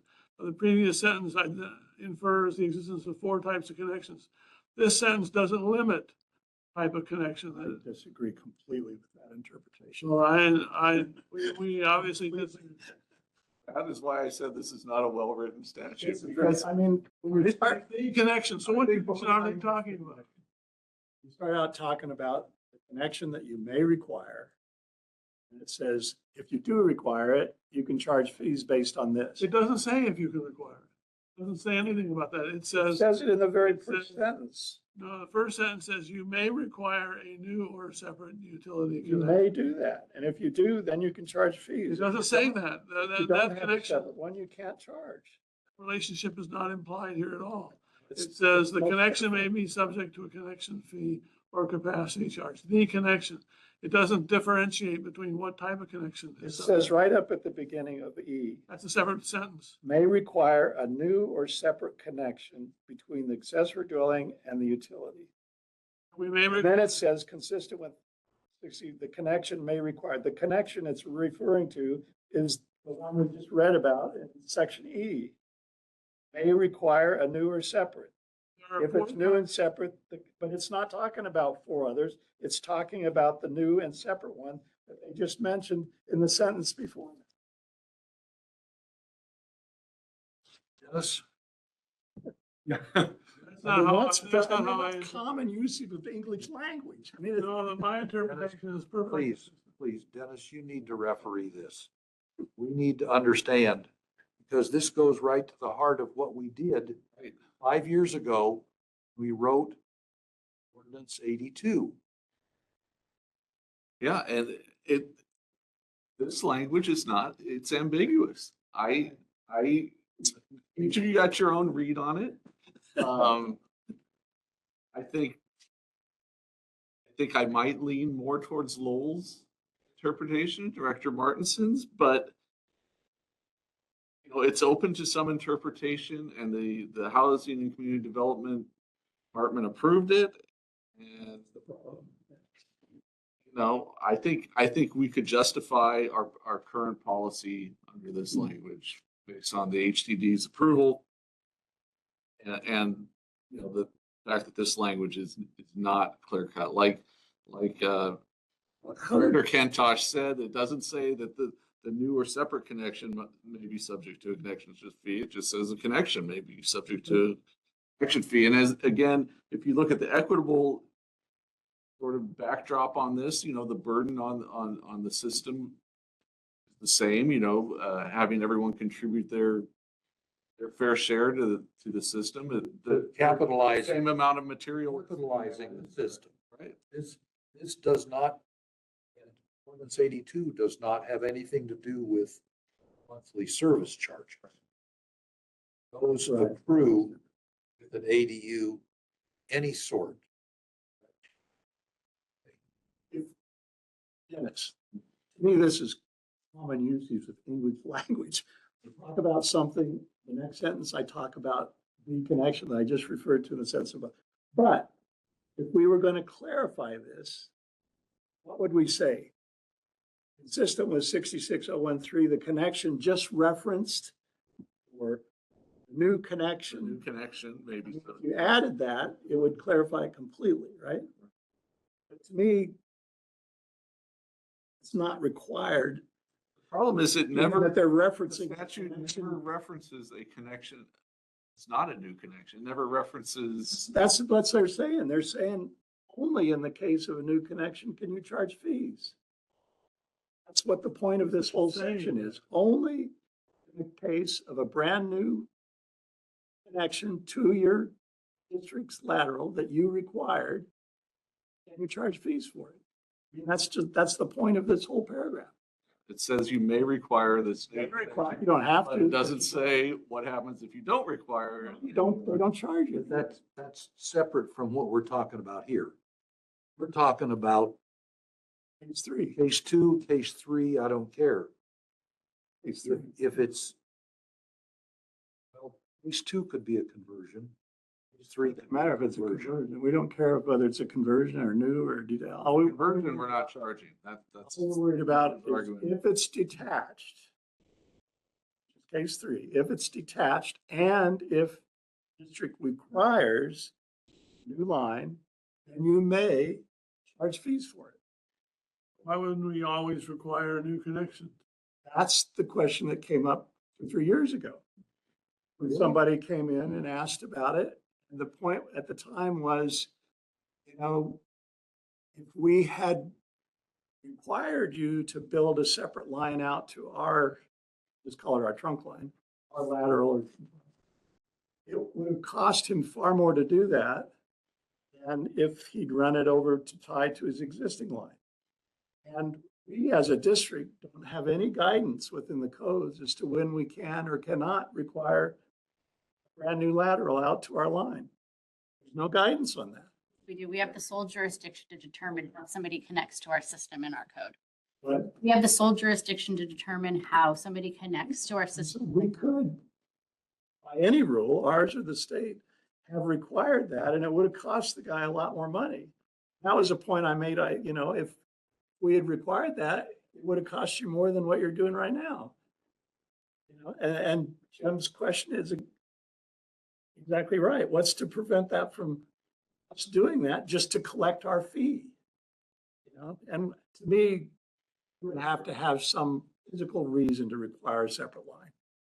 Line diameters are too small on the existing, the topography's bad. One of the districts that I looked at actually has in their code a section about requiring a new line. Maybe because of topography or whatever, you may actually have to have not only a new line, it's a substation to get it into our system. And that It's all the kind of things that can happen. But to me, this We're getting, paragraph is very clear, very directly tied to the case. The new line required by the district, our line. To me, I had completely different interpretation. And sentence section says the connection. It doesn't say what type of connection, and it could be new, it could be What old. does the sentence before say? It's a new sentence. It No, stands what on does its the own. sentence before the refer? first sentence says something that is not a conversion. That's what was described. Right, it's a It detached, says we may, just not a conversion. That's all it says. And we're deliberating, we should be asking questions.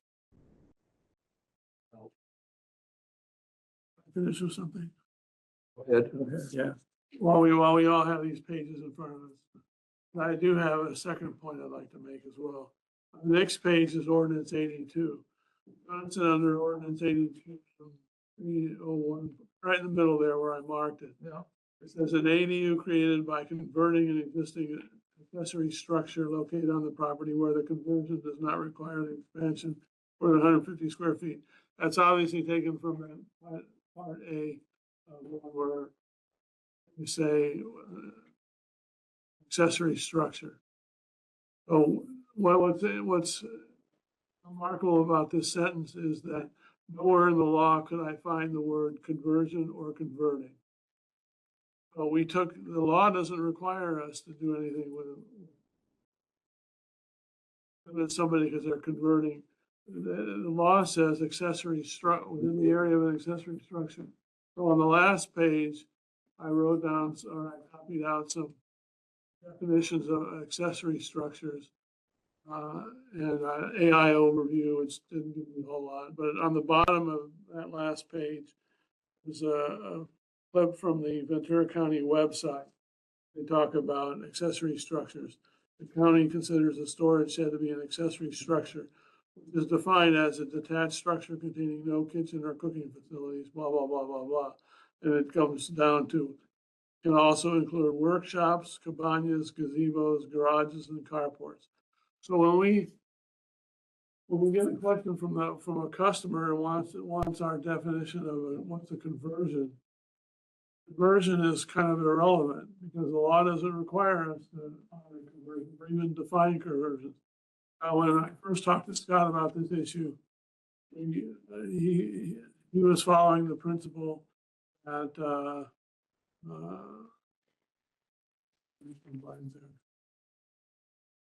I think conversions are just kind of used to refer to that statutory language, which talks about within the existing space of a single family dwelling or an accessory structure. Exactly. I think for convenience, I think people, not just our district, but other districts and the HCD, they call those conversions. The more specific language could be, within the existing space ADUs, but that's kind of how I read that conversion language. It's fairly universally used. Yeah. Across all And ages. that's what we did, I think, 5 years ago when we read F5. Right.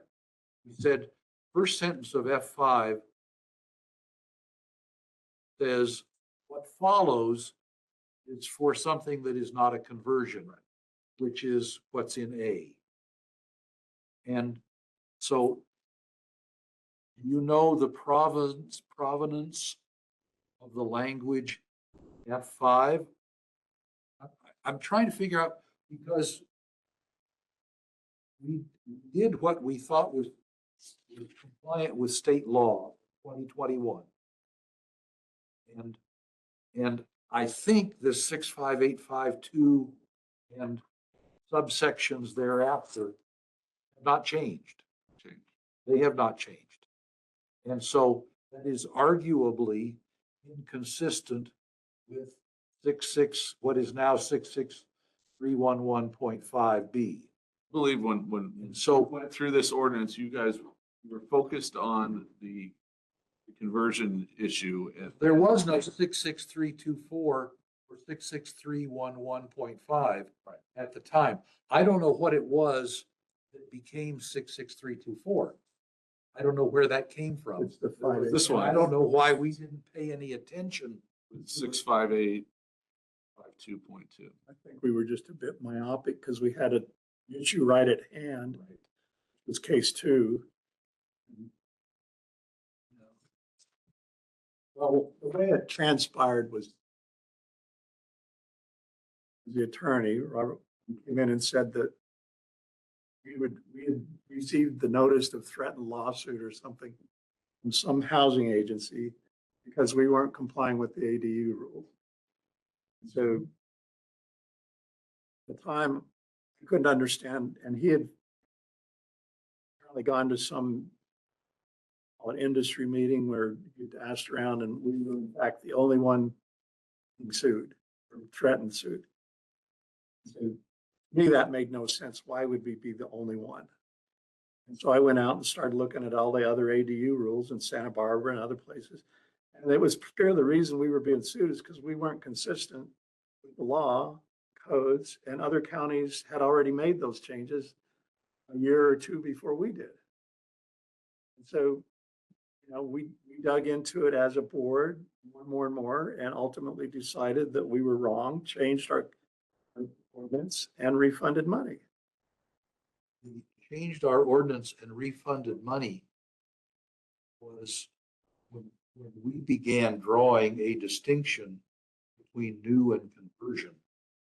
I think that's what we focused on, And so we refunded money on all the and conversion. all the conversions. And I you're think it saying might have been now my that myopic. we should have refunded money on all the new as well? If the language, both in 65852.2 and in whatever became the current 66311.5B, neither of those changed, then we did ordinance 82 incorrectly in 2021. Under Director Martinson's interpretation, you should have also refunded separate ADUs that did not directly connect to the. We should have refunded any ADUs that were not new built with a new built primary residence. We refunded all ADUs in some form. So conversion ADUs were fully refunded minus permit fees. New construction ADUs were charged proportionally in accordance with the adopted OVSD, and that went retroactive to 2016. Even though I believe the rendition that actually put that into effect was actually in 2019, but to err on the side of potential interpretation, we went back to the original 16. implementation of ADU legislation as a whole. So all ADUs were refunded something. So we may not be in as bad a shape as we think as far as potential refunds, but I think the problem we're having today as a board is, I've got my interpretation of how I read this thing. Dr. Kentosh has his. Dennis is telling us it's ambiguous.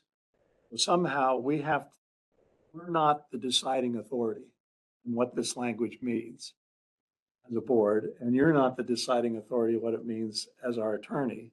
And so the question that I have is, back to the question versus deliberation, is how do we, or who do we go to get a definitive read on that What the particular law issue? says. Like I say, I've looked at other districts, not exhaustively, obviously, and they don't allow it for what we're charging. So that doesn't mean that they're wrong. We're wrong. We, without you see what I'm asking. Who do we go to? And what happened is one of the people, CPAC, came in and sent a letter to some group, basically saying we're not in compliance with the codes. And I was hoping that we would get a read from that, from whatever authority that was, although I would prefer not to have it, in a somewhat adversarial kind of We could, environment, but I believe there's a process where you can issue to the Attorney General for an opinion. is there someone below that, an ADU board or something? Well, there's HCD. the HCD, But but they approved. but you know which way They they're, approved ours. yeah. That's the Approved it. problem. But that was a question of when did they? It's surprising because they usually, they're where they're oriented When towards. did they approve it? It gets back to, They approved it in 2021, or we couldn't and we've have. had two implemented. iterations now where that code has changed numbers. And so presumably the legislature, whoever writes those codes, has been thinking about how this should work. And so the question in my mind that came up before is if they approved it in 2021, let's just say the rules code changes either substantially or not, whether it's just, does that agency then go back and review every single district in the state for consistency? No, because it didn't change substantively. They know that it was just a renumbering of the same law. That's what you say, but should they have? Maybe the philosophy of the legislature changed, even though that particular section of code may not have changed. I'm sure in their mind that the laws haven't substantively changed, so there is no need to Review it. review it again. I can accept that as being true, but that doesn't mean maybe it should be reviewed, right? Anyway, so you're thinking the only way we could get a read on it is petition the Attorney General? You could request an attorney general opinion on it. Do we want to do that? You could ask HCD to add it again, open that door. I don't know what the procedure would be for that. Sounds like someone's just done that for I us. know other people have tried to get the HCD involved again, right, to take another look at it. We have a few incidents, I seem to recall. At least I came in. like close to a half a dozen. The very first call, most people. And you recall what Uh, happened after that? Shortly after the adoption of our ordinance, I would say within probably the first 2 years after, they requested like a meet and confer teleconference in which we explained our ordinance, the process we went through, the basis for our termination. There was comment thereafter. We demonstrated that we went through a process and that it's our interpretation, et cetera. And then probably the subsequent couple of years after that, anybody that had an opposition, that would be the very first contact, and then we never were contacted thereafter. Did this direct connect issue ever come up, or was that something the HCD or do you all? I don't know. I mean, it's various different interpretations of different sections. I mean, it's not any different than we've seen in our various appeals. Various arguments of similarity. As far as the direct connect from a new ADU or detached ADU, I think our ordinance is consistent with 66311 on that. We can and do charge for a new connection on a new. But we've never done As that. long as it's detached. I think the question we have is that case 3. That's the one that, to me, we should not be charging for that, the way I read it. Dr. Kentosh feels we should. We think it's ambiguous. So the risk we have by not trying to get a definitive answer from somebody in authority is that, 3, 4, 5 years from now, we end up having to refund a whole bunch of money. Ask HCD to look at it again. And beyond that, is there potential for a suit? Well, our ordinance has been approved.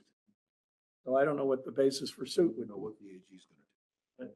So that, to me, that's the risk we take by not, trying to get a definitive answer on how this should really work.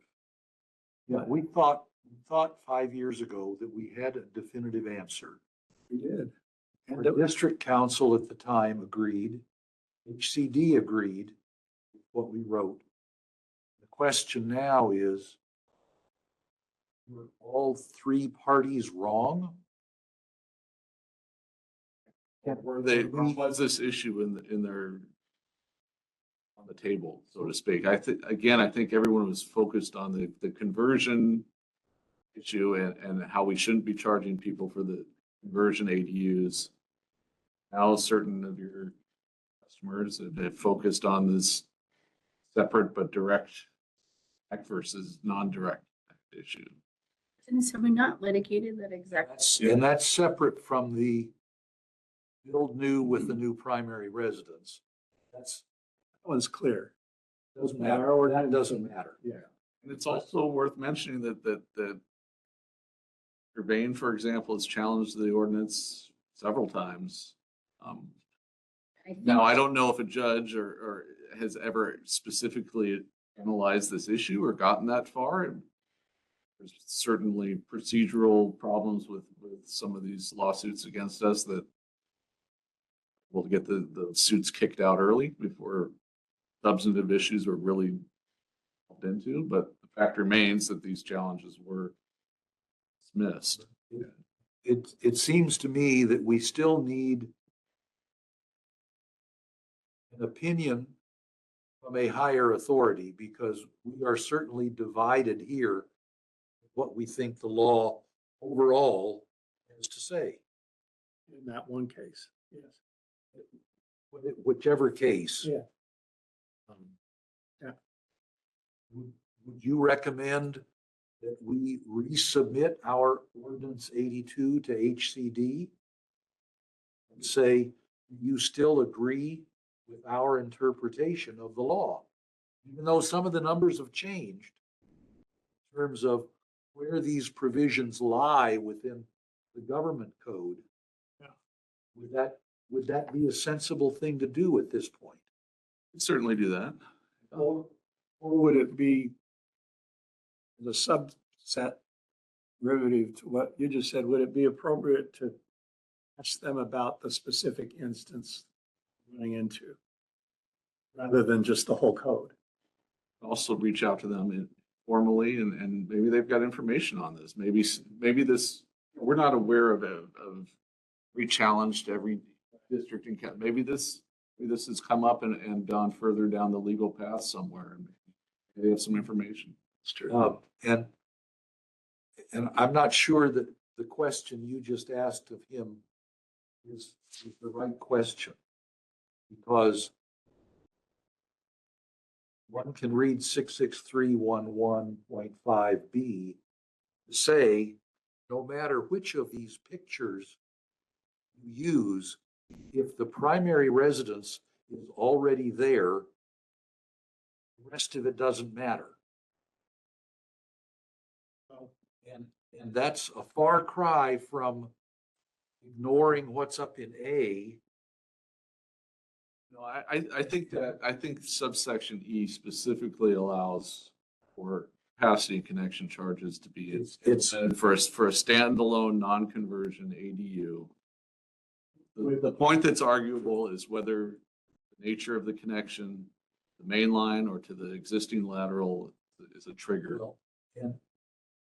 And one of the things that we looked at 5 years ago, I know that was your predecessor, was that we were not talking about a connection fee. We were talking about a capacity charge. And nobody was disagreeing that an ADU of whatever sort, detached, not detached, and no matter how it was connected, nobody was disagreeing that it was adding to the capacity required of the system. And so my recollection was we ignored the connection part. We talked about capacity and we talked about conversion versus in A versus whatever it is that F says. So what do we do? Can we send something to HCD and thereby appeal to a higher authority? I think I will look into potential appeals to higher authorities, whether it's HCD or if the Attorney General has an accelerated process, they might in on it as well. I've never had a good experience with AG opinions. It's not really an appeal, it's just a clarification. Yeah, you're asking for an opinion. I'd rather go to staff whose job is to understand what legislature has said versus asking, say this as an elected official in two places, asking an elected official for an opinion that is bound to have political component to it. Typically, when they send that to their staff. Don't know. I don't know. Or I've read some of those opinions and I couldn't tell where they came from. But well, the point is, we need to ask some. HCD has, its own all right, agendas as well, so you okay. kind of presume where they might go as well. Are we through asking Dennis questions for the moment? We probably went way over what we should have been asking at that point anyway. Let's move farther along in this item and open the public hearing. Say, is there anyone here present? Is there anyone virtually here who wishes to comment on item 5? See any raised hands? I Vane, have a few there you go. things. Mr. Vane spoke earlier as though he wished to speak. Yes, sir. Is that possible? We volume wise do something. Looked to me like he was still muted. He's okay. Go ahead and speak, Rick. Mr. Vane, this is the time for public comment on item 5. Please go ahead. Okay, thank you so much. I submitted written comments yesterday for the record, but after listening to your discussion, I think I'm going to go off script a bit here. I had a whole thing prepared, but I wanted to kind of explain a little bit about how I understand capacity fees are handled. They're supposed to be like a one-time charge that is paid when a property creates a new connection to a public sewer system. And it represents the purchase of a share of a system's treatment and conveyance capacity. And this is, We crank that volume up a He little. needs to speak into the mic. can you guys hear me okay? That's better. That's Okay. better. Thank you. Thank you. Okay, so it's a new demand on the system. When a new lateral is connected from a property to the utility. And this is what I think the legislature is requiring. And I agree that, sometimes things are not so clear, but what is happening is there's like a bit of confusion, but that you need to have a direct connection from an ADU to the utility directly to add capacity that already isn't paid for. When a new home gets put on a private piece of property and makes that connection, they pay capacity fees, connection charge, whatever you want to call it. And that capacity is built into that lateral line. Normally, say it's, for example, it's a 4-inch line on a 1-inch drop. That's, 60 gallons per minute it can handle, which, you say you're at like a 200 square foot ADU and you have a 800 square foot main residence there, and you connect from your ADU to your lateral, you have not added any extra capacity to the sewer system. You have just used a little bit more of the capacity that was already purchased. You compare that to maybe a neighbor, as back in 2018, Mr. Aldrich was very clear in explaining and comparing what these capacity fees can do during the system. You have a neighbor who has a 10,000 square foot, Rancho Matilaha house that has 6 bathrooms and 2 kitchens, and they paid a capacity fee when that lateral was put in, and it was sufficient. And now, when that small 800 square foot residence puts in a 200 square foot ADU and connects to their lateral line, they're being charged capacity fees. And their neighbor, or whatever, was charged them once, and they are using more of their capacity that they were charged for, where the other one is still using a lot less of the capacity that they are charged for. So, and Dennis, I agree with you in your terms of, the SB 477 is really substantively not changing anything. They just like clarified stuff, and it's not granting any sort of new authority for special districts to charge fees for capacity fees. But yeah, a neighbor can be charged. It's, when you're talking about equity, it just goes, I apologize. I, was not really prepared to hear what you guys are saying, but anyways, my clear and thoughtful investigation on this is that OVSD defines a connection much more broadly than ADU law. In ADU law, the key word is directly, and OVSD 82 interprets it as indirect tie-in as satisfying that statutory requirement of a connection directly between the ADU and the utility. And if that's the way you guys want to go, you should articulate it clearly and just say, this is what we're saying. We're saying that satisfies a direct connection. But you guys have direct or indirect wording in your OVSD 82. And there's nothing that says indirect in the ADU law. Now, I don't know how you're going to explain what an indirect connection is when you have it in your ADU, your OVSD 82 ordinance. You have direct and indirect. What is indirect if it doesn't exist?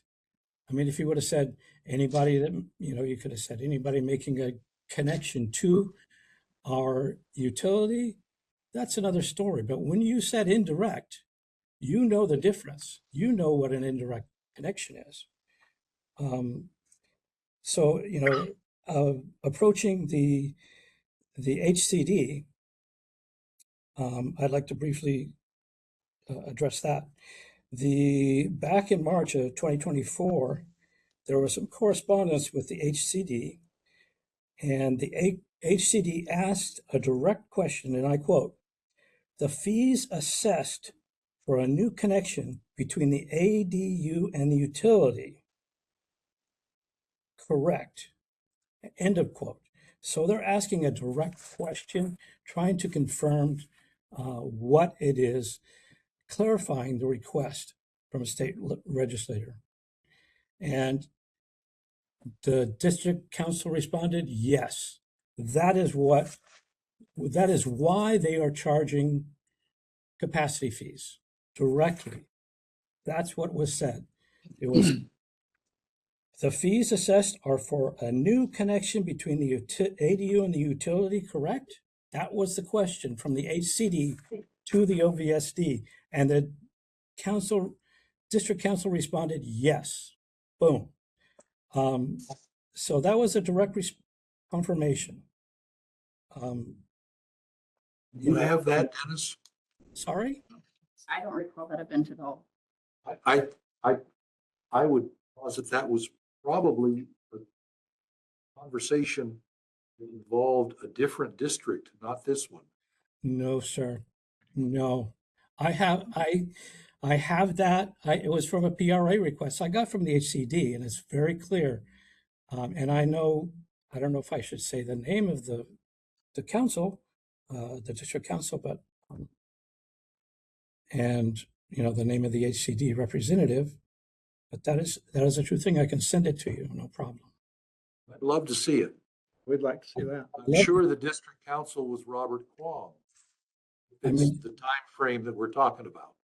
Because sorry, we've only had two in my 8 years here.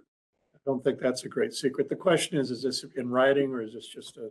this is from a Word of PR mouth. request from the HCD of an email chain between HCD and OVSD's district council. We'd like to see that if I'd you like got to it. see it before we make any more decisions. Oh, happy to send it. I'll send it. Please understand, we thought we were doing the right thing 5 years ago. If we did not do the right thing, we need to fix it, Fix it. no question. Yeah. But I want to see the proof because we surely I'll thought send we it. did the right thing 5 For years ago. example, it was a direct connection and. And we can nobody's- charge fees for that. Nobody is disputing that. And the Well- difference between capacity charges and connection fees could be important. Well, you guys have been using them interchangeably, I've No, noticed. no, that's the point. Yes. We have never used capacity charges and connection fees interchangeably. We were ignoring, at the time that we put this together, we said, here's a set of descriptions of converted units in the same footprint or a little bit bigger footprint than an existing building.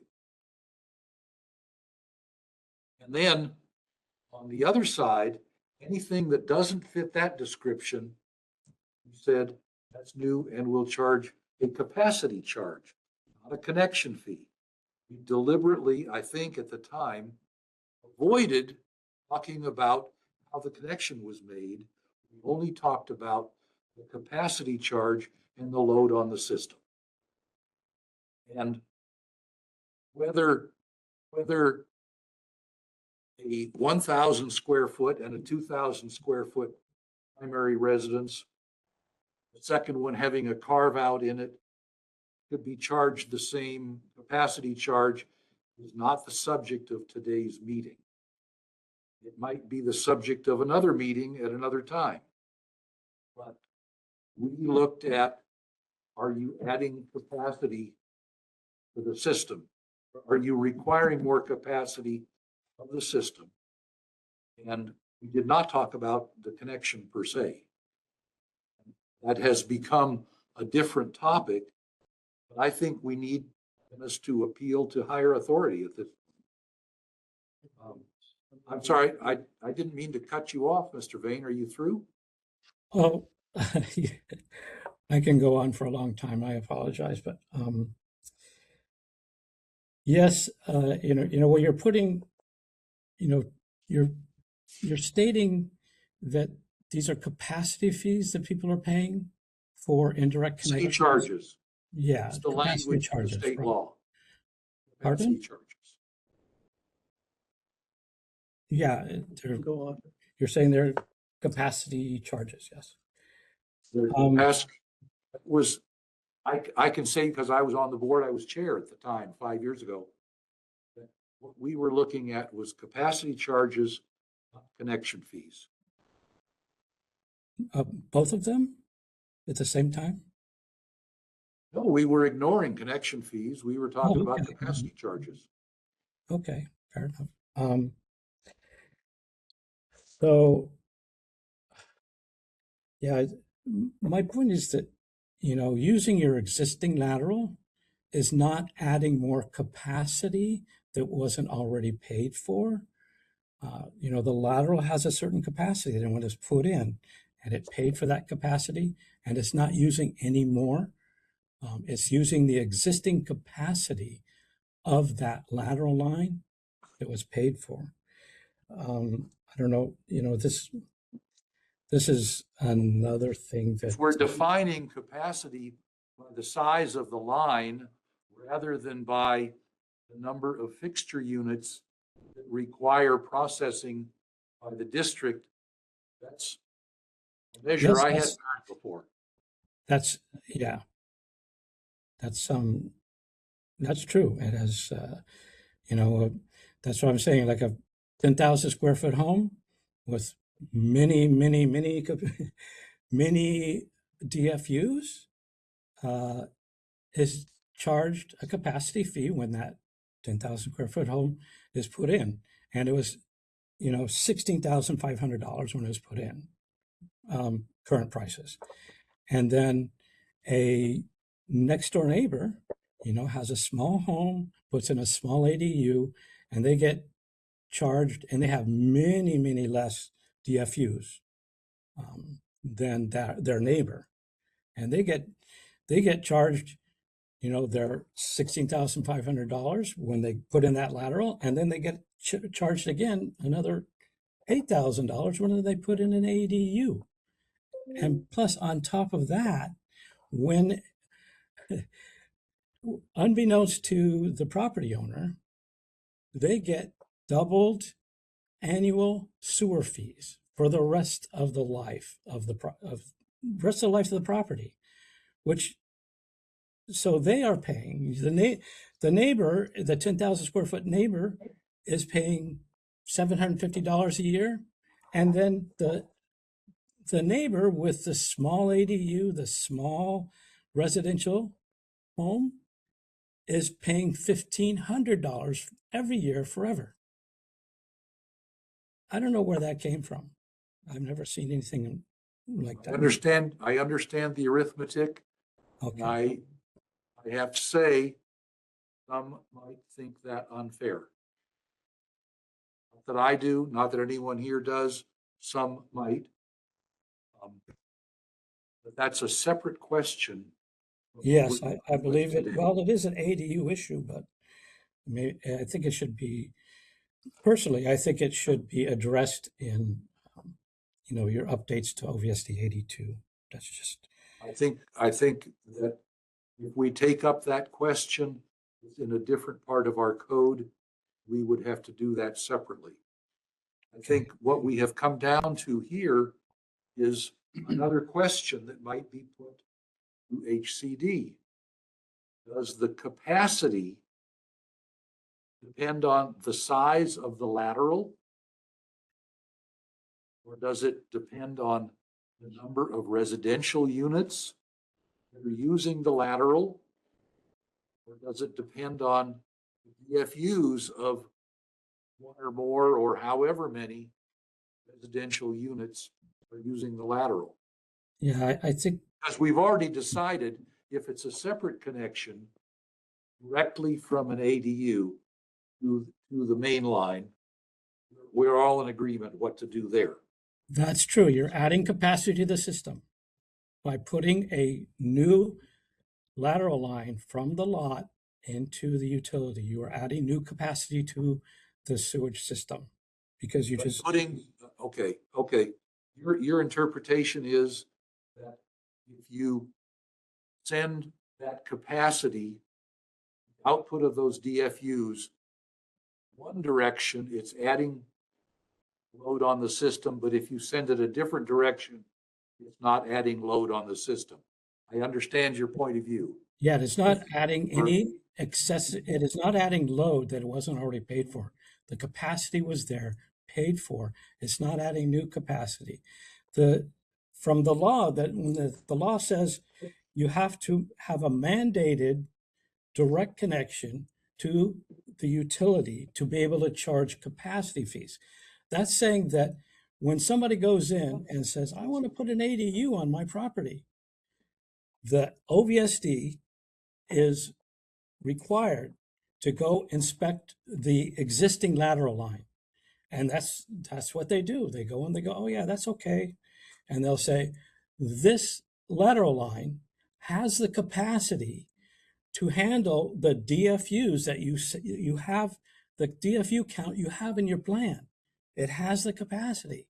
So you can make an indirect connection and use your existing lateral. Or they're going to say, no, your existing lateral is not sufficient. It cannot handle the additional effluent coming from an ADU with that many DFUs that you're proposing to put on the property. And they have to say, no, the OVSD has to say, no, you have to make a direct connection. And that's when you can charge capacity fees. I understand your point, and I thank you for that. Okay, I'm glad. I'm happy to share. I'd love to see that document. Oh, yeah, no problem. Not a problem. Are we otherwise finished with what you had to add to the deliberation, sir? Yeah, that's good enough for now. Thank you for allowing me to speak. I know that was way more than 3 minutes, and I appreciate you giving me the time to I speak. never put a 3-minute limit on it when you started, sir. Oh, thank you. No, for There's some reason I thought there was a limit. All right. Very good. Thank you, so Mr. Ray. much for allowing me to speak. All right. bringing up is Then I am closing the public hearing. Are we adjourning? There's no public. No public hearing. it's just a Comment. It's a public comment. Closing the public comment. 5:22. I think Mr. Vane was bringing up is a fundamental difference between water system services everybody's house and sewer system. And that is the water has a meter. So they can charge So by does the electric company and the gas company. We're the only, I remember talking to Jeff about this when I first came on the board. We have no ability to meter actual usage. So in the case of a guy with a 10,000-foot home and 15 people living there versus a 1,000-foot home with one person living there, we have no way to differentiate between actual usage. We don't have a meter.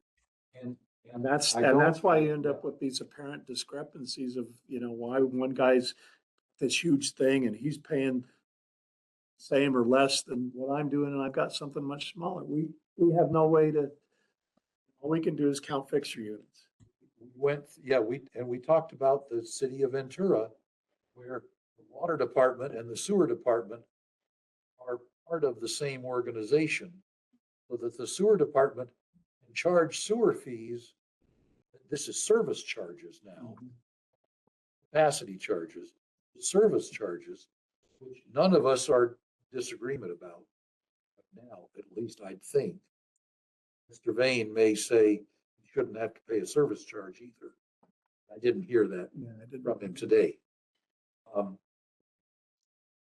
They could do it as a percentage of your water use. Can't because we don't have access to the data. But I think what, at least in part, what we've come down to is we measure the load on the system by the size of the lateral or by the size of what's feeding the lateral. There's no question. Well, when there's a new build, whether it's an ADU directly or not directly connected, it's a new residence, we inspect the size of the lateral and say it will or will not handle that, or do we go in and measure fixture units and figure that whatever plumber put the lateral in, put in something big enough? We measure the fixture units to size ADUs. We don't look at fixture units for a single family residence. We just assume it's 25. Correct. And we have a minimum size for laterals that we have for minimum size for laterals for residential, and we have other sizes that we use for commercial.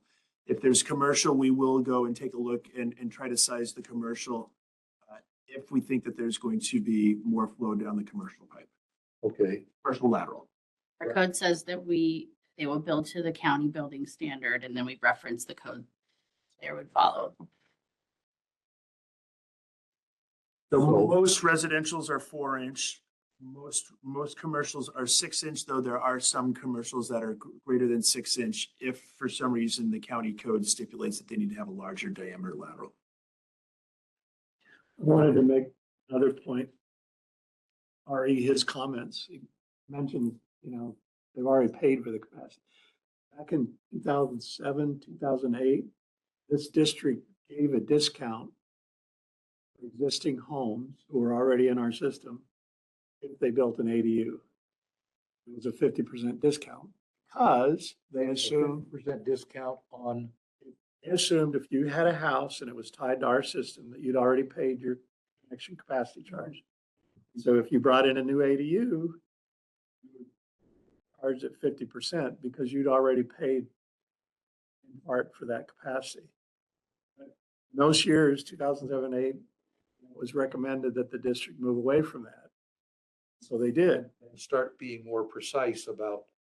I don't know if it's more Charge for precise, but ADU, that's yes. what they did. And they also changed, from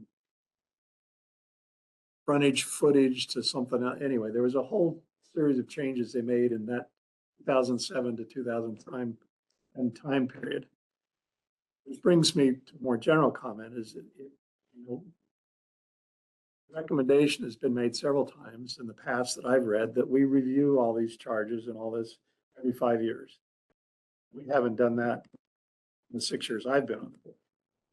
So I don't know when the last time done. I'm assuming it was maybe back as far as 2010, maybe 2017. I don't sure, but read. But anyway, I think there's a whole bunch of questions coming up about I just think we might want to go back and review all of that stuff, basically from bottom to top, and just figure out, are our charges still appropriate? It may be that we're way out of line high. It may be that we're way out of line low. It may be that we're right on. Maybe some other rules that we may or may not necessarily be directly in concert with, which is something that we've asked Dennis to try to figure out, at least for that one issue. And then the other problem is, the question I had is, I initially thought that the substantive changes to the ADU rules rather than just a renumbering. So my concern was, how do we as a district keep up with those changes? Any rules? Do we have somebody that watches those and advises us, oh, this has changed, it's going to affect this ordinance? How do we keep up with stuff? Other than having the public come in and tell us, you ain't doing it right.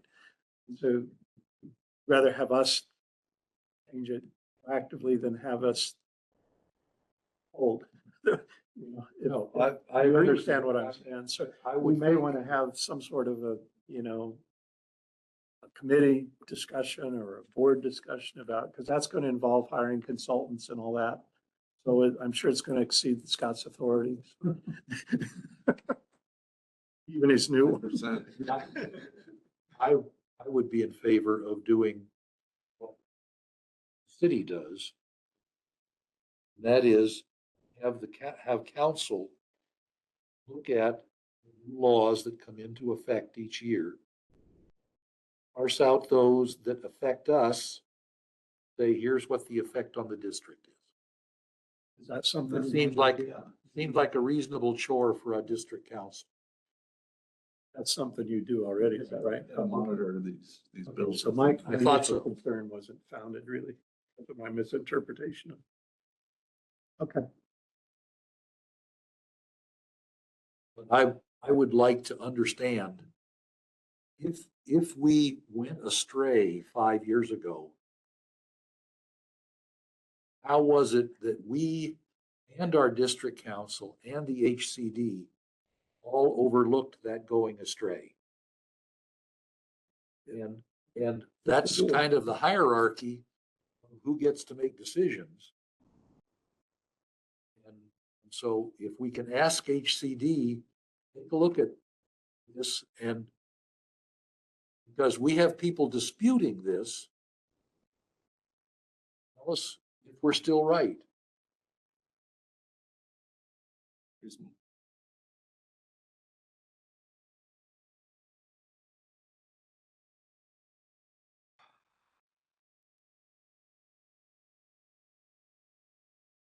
We can do. I think so. But I think your comment that, if we've done it wrong, we'll fix it. We have a history of doing that in this board. So We have moral obligation to fix it if we did it wrong. No question. And in 2021, we wrote a lot of refunds because we changed. We picked up the conversion. So if that's the case, then we need to face, if that's the case, then we need to face the possibility of writing some more refunds.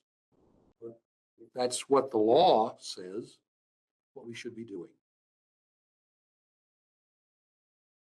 In the meantime, and I fully support Scott's termination before Christmas because it was in keeping with our ordinances. And it's in keeping with what HCD told us about our ordinance, that it was legal.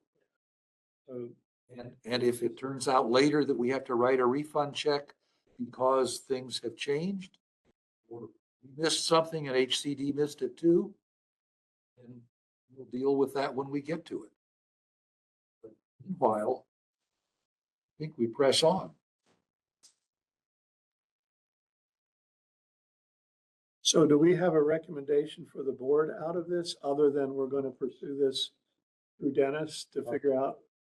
I think we as a committee may or may not have the authority to ask Dennis to go do that. Maybe the board wants to do that. You think, Chair? Think we can confirm, the board. Oh, confirm.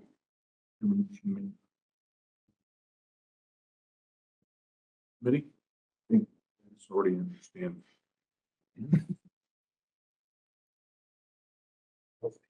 Okay. Question is, does he have a bulldozer or not? Bulldozer or not? Change the layout. Well, we need to know if somebody else is going to change the lay of the land. Okay, All right, good. any other business before the committee? Anything you want to add, Scott? I'll give a quick update. Today, actually, we had it's not related to the finance. Well, it is related to the finance committee. Well, this isn't the finance committee. But You're right. I'm sorry. The ordinance committee. No, the answer is no, I don't. okay. We'll have to wait. We'll have to wait to the finance committee. A brief issue with the last one, I questioned whether or not we'd have to look at our ordinance, maybe to figure out whether it needs to be clarified for conversions or not. And the fact that the law doesn't require a conversion, use the word conversion, tells me that our ordinance is okay as long as we do a literal definition of accessory structure. So I agree with your previous ruling in the other case we talked about a few months ago. When you made the determination that technically was not required, I agree with that. I don't think our ordinance needs to be changed to remove the word conversion. It have to be. We could change conversion to within the same footprint or a little bit expanded footprint or whatever. There is language There is language. in The law. the law now that talks about conversion without saying conversion. Yes. We may decide, because I think we're going to have another meeting. We may decide we want to make the language of Clear. this conform to the state language. Stop using the word conversion. Or we could use conversion, but define it, the definition that matches up. There you go. That would work. That would work just as well. Those work for me. Okay. Being no other business before the committee, at 5:35, we're adjourned. Thank you all.